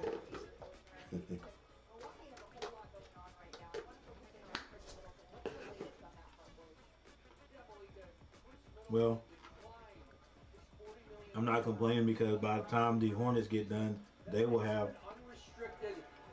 about the same number of picks. No more vital sidekick to Giannis Antetokounmpo than Middleton. He's been a huge part of their success. Listen, I think there's still a very good opportunity for the Bucks and Middleton to get together on a new contract Anthony this Black. offseason. The Bucks are also facing Brooke Lopez Jet Howard. free agency, and there's an expectation that the Houston Rockets, flushed with a lot of salary cap space, are going to be a real threat for Lopez. And this is a Bucks team that continues to be in a win-now mode around Giannis and Now Andre Jackson. And Adrian Griffin. Coach, thank you. Brooke Lopez is such an integral part of what they were able to do in that 2021 championship run. Now, I don't know why it seems as though they picked so many, but that would only be the third pick that they got. What do you see as the key pieces for them? The Hornets have 2 in the first round, the second and the 27th. And shoot, the Hornets got 5. They just picked the 31st pick, and they got Najee. 2 3/4 of a game. That series may be different if he's healthy. Right, disappointing end to the Milwaukee Bucks season. Okay, the Hornets have moved up, right? The Hornets have made some kind of move here. With the 36th pick in the 2023 NBA draft, the Orlando Magic select Andre Jackson Jr. from the University of Connecticut. Or did they? Andre Jackson Jr., one of 4 UConn players of the Okay, yeah. The Hornets have traded with someone to get the 31st pick. So the Hornets actually moved up and got the first pick. Got the first pick in the second round. So the Hornets have another big guy. That's the Najee kid. He finds people and he makes a lot of wild plays. 6'10". He rebounds his This was the 18-year-old, if I'm not mistaken. Yep. So the Najee kid is going to Charlotte as another big 6'10". Kobe Jones right now is going to stay with the Hornets, 6'5". 6'5" guard. You get Julian Phillips from Tennessee to the Celtics, to the Magic, Andre Jackson. Andre Jackson Jr. was a player who I'm told was red flagged medically by several teams. There were concerns. Andre Jackson, 6'6", 210. Injuries, including a couple past meniscuses. But this is a player who teams, organizations just raved about. And Hunter Tyson from Clemson. Coming off a national championship at UConn, the impact he made on that run is perfect for a Milwaukee team. All right, next up we have the Kings. They, excuse me, have a few more seconds on my clock, 25 seconds to make their pick. It'll be in very shortly.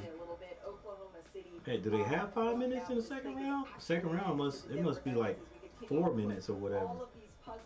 But after the Kings and the Hornets right now have the 9th pick, or the 39th pick, and they're going to have the 41st pick. So let's see if they make any more moves, because they did make a move here. Ladies and gentlemen, I can't remember where the Hornets moved from, but they have the Najee kid. The Oklahoma City Thunder select Hunter Tyson from Clemson University. Hunter Tyson, he is the first Clemson Tiger drafted since 2017 here, Jay.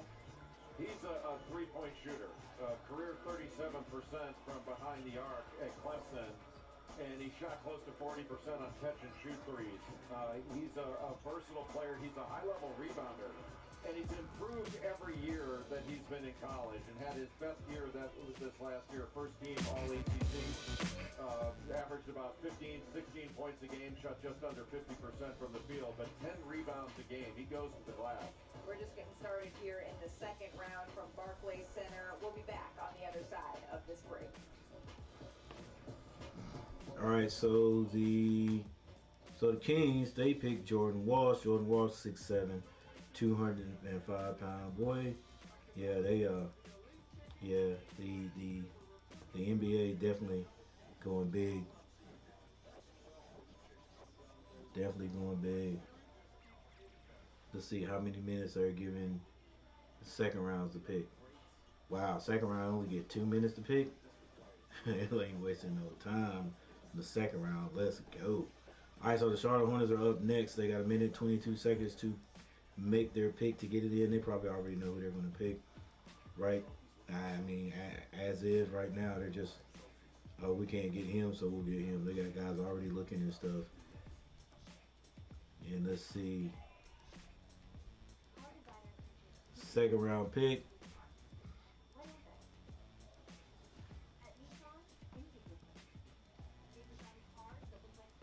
Dang, the Rupert guy. He gotta be upset, right? From France. And then PPP, Lewis.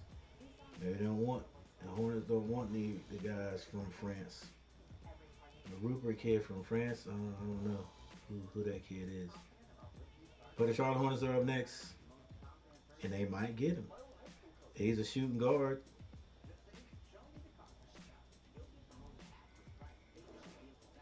Charlotte's just going big. They did get a shooting guard in Kobe Jones, though. So that's what it was. Oh, did they? Okay, I see. The Hornets traded. They traded the kid. No, they didn't. They didn't. No, the Hornets did not trade. They still got Nick Smith.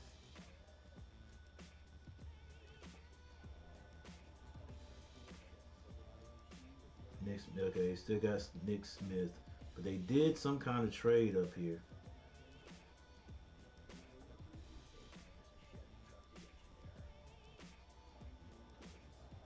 All right, so the Hornets up next with a 39th pick. The Hornets pick who?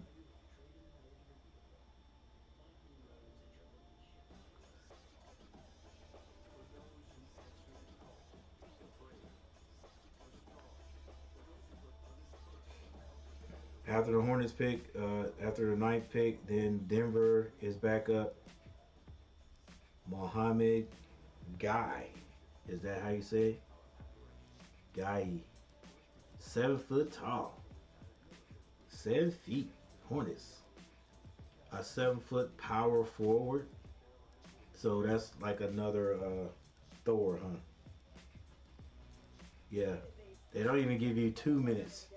They don't even give you 2 minutes in the second round. It's like a minute and 30 seconds. All right. Guy. I think that's how you say his name. From Washington State. Guy's faced with a tall task of winning 4 games in 4 days to secure a spot in NCAA. Okay. Guys lack of strength. Average feel for the game and limitations as a perimeter shooter and decision maker still needs to be ironed out, and there are questions about which position he's best suited guarding, considering he weighs just 203 pounds. Things might ultimately cause him to return for another season. Well, he didn't.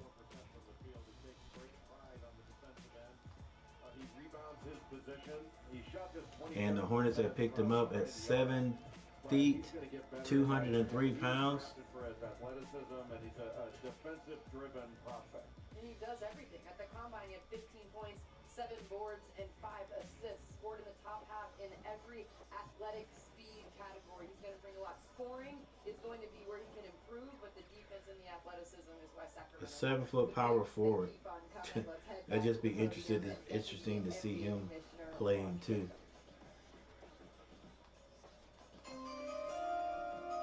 Bunch of guys with the swarm is what it's going to be. 2023 NBA Draft, the Charlotte Hornets select Mohamed Gay from Dakar, Senegal, and Washington Mohamed State Gay. University. So it's not Guy, it's Gay. 7 Mohamed feet. Gay, he led the Pac-12 with 15 double-doubles last season here in the building. But they didn't say all that. This moment with his friends and family. On what I just read. Him to hear his name called, 15 double-doubles. making his way down to shake hands with Deputy Commissioner Mark Tatum. He did withdraw from the 2022 NBA draft. Got a little bit more experience, Jay, and here he is. Well, another long-arm guy. He's 6'10" with a 7'3" wingspan. He's ball skilled, and he's a guy that's got a ton of potential. He can create quality looks for himself at the rim, and he's an underrated passer. But a winning rebounder, he gets a lot of deflection. Okay, he's like one of the medley boys, but you know. Only shot 27% from He's three. looking like the older brother right there. Solid defender, and his measurables are really, really good. Okay. Okay, reading what they said right here, you wouldn't think all that, but he look decent.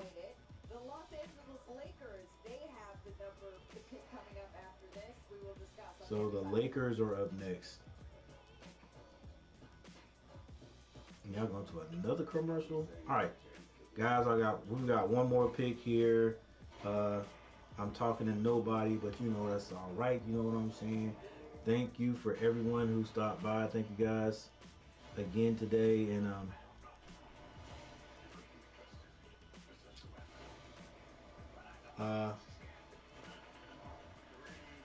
we'll be seeing you next time. Thanks for hitting that like button. I thought I would get double figures tonight. Heck, I thought we'd get 1,000 views tonight. Honestly, I've been like anticipating this. And the draft was cool. Good to see the Hornets get some new players, some new blood. That means some other guys are gonna be moved out of there because you can't keep all the guys that's there. We can't keep, so I'm sure Hornets will be releasing some guys from the G League team, and maybe, just maybe this year I can actually get down there, get down to the Swarm and watch some of these young guys play. So the Hornets still staying with that same. Hornets staying with that same, still on the same road of getting size. All right, Hornets got picked up two. They picked up 2 bigs in the second round. All right, it was some kind of right here. The Hornets made some kind of. Let's see if it tells us. I mean, it doesn't say right here what happened, but right here that gives me some indication, because it was not the Hornets who picked this guy, James Najee. I forgot who it was. I'm thinking it was maybe the Pacers. But he's a 6'10" kid from Nigeria, but he's only 18, so he still got some growing to do, maturing to do. 6'10", 225. But then after him, they get Kobe Jones, who was a shooting guard from Xavier, 6'5", you know, sort of a Book Knight type of build. You know, the Hornets may be getting ready to get rid of Book Knight. And then our next pick is Amari Bailey from UCF. Oh, hang on. Damn, my boy did we get my boy? Did we get, was that my dude? Nah, that can't be him. Nah, I know that's not. That wasn't the guy's name. Amari Bailey.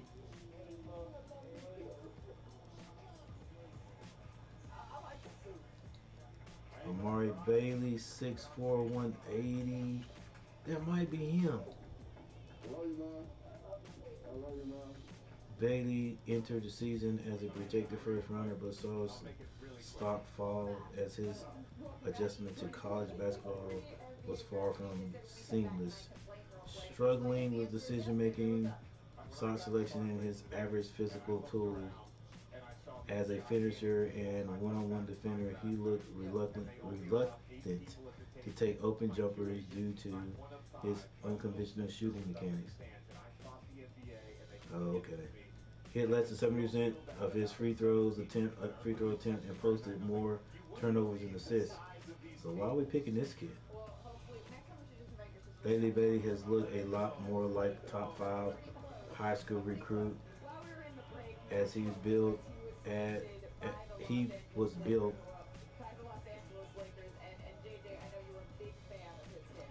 Then the second round filler. I can't see that. Most NBA teams view him as he's averaging 17 points. Or the second round flyer. Most NBA teams view him as he's averaging 17 points, 4.8 rebounds, 3.6 assists on sparking efficiency, 67%. This is him now, so let's check him out. Charlotte Hornets select Amari Bailey from UCLA. Amari Bailey, the freshman guard, is in the crowd here. So no, it wasn't him. It was the other guard I was liking. The starting guard. Drafted out of UCLA over the last 10 drafts. He was teammates with both Zaire Wade and Bronny. But once again, another point guard. And now he makes that walk. Another point guard, guys. You know what I'm saying? Like everybody's talking about accessories into his NBA career.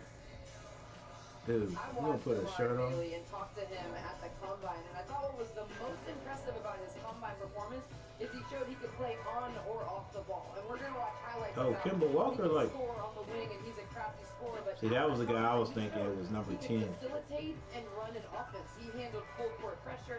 He set up his teammates. 17 points, 8 assists in one of the games.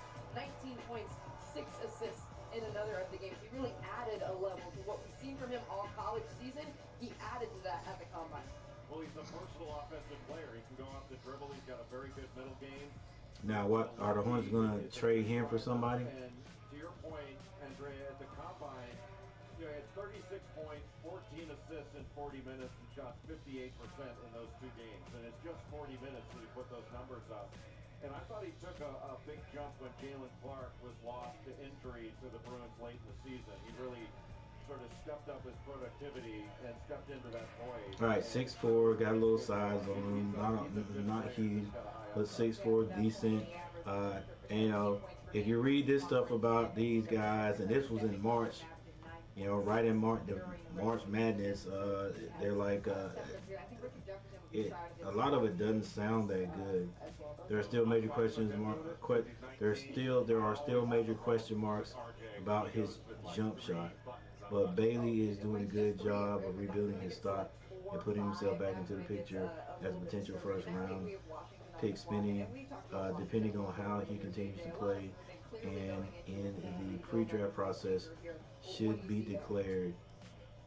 Okay. I think this is the first time in the modern NBA that I've watched a full rebuild happen, where you trade away 3 players: Bradley Beal, Kristaps Porzingis, and Chris Paul, and you get back 1 first-round pick, which is protected in 2030. That's not typically what we see. Yeah, they really did break that team. All right.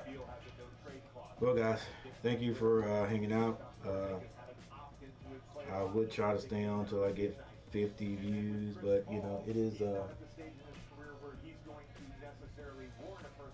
it's nearing 10. But it's just a very odd situation to rebuild without getting a bunch of draft capital in return for players of that caliber. All right, it's nearing quitting time, ladies and gentlemen. All right, nearing quitting time. And I will say this before I leave, one more time before you guys are completely out of here. First of all, thank you all for being here. Thank all 47 people for viewing. Thank you, James, Merrick, Michael Smitty, everybody for stopping through this Thursday night and checking things out. But here's one more thing I want to say, just in case people look at this later on. There's a young gentleman who is working hard in the in these YouTube streets. He is nearing the required amount of subscribers that you need to get to become monetized. Okay, so I'm gonna go ahead and cut this off. To become monetized, and I would like, if you guys don't mind, all right, go over to his channel. Here it is right here, Trust the Buzz, and subscribe to his channel. Right now he only needs 14 more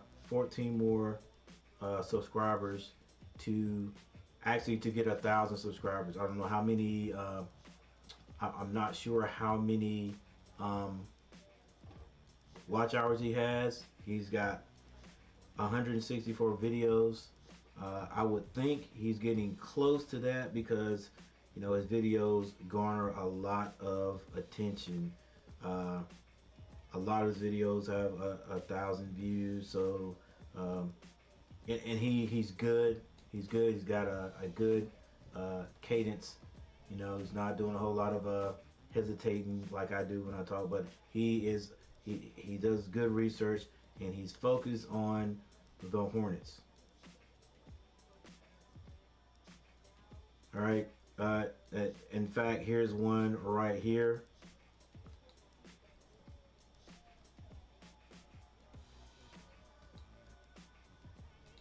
Make sure you go ahead and hit that subscribe button down below.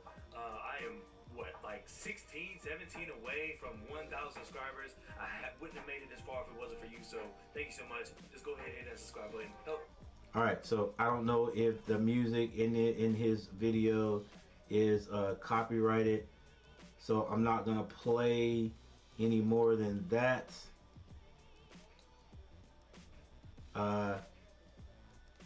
Seems to be in a good mood. We picked Brandon Miller.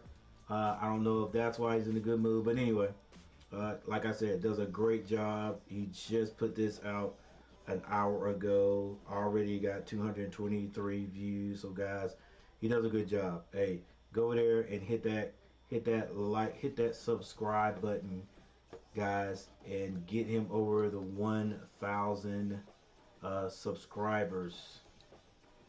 I wish there were I had a few more people in here tonight, and we could have went over there and helped them get over it, because you need help out here in YouTube. I had help, so I don't mind trying to help someone else. All right, so but that's it. So tonight we're getting ready to get out of here. Appreciate you guys. Peace.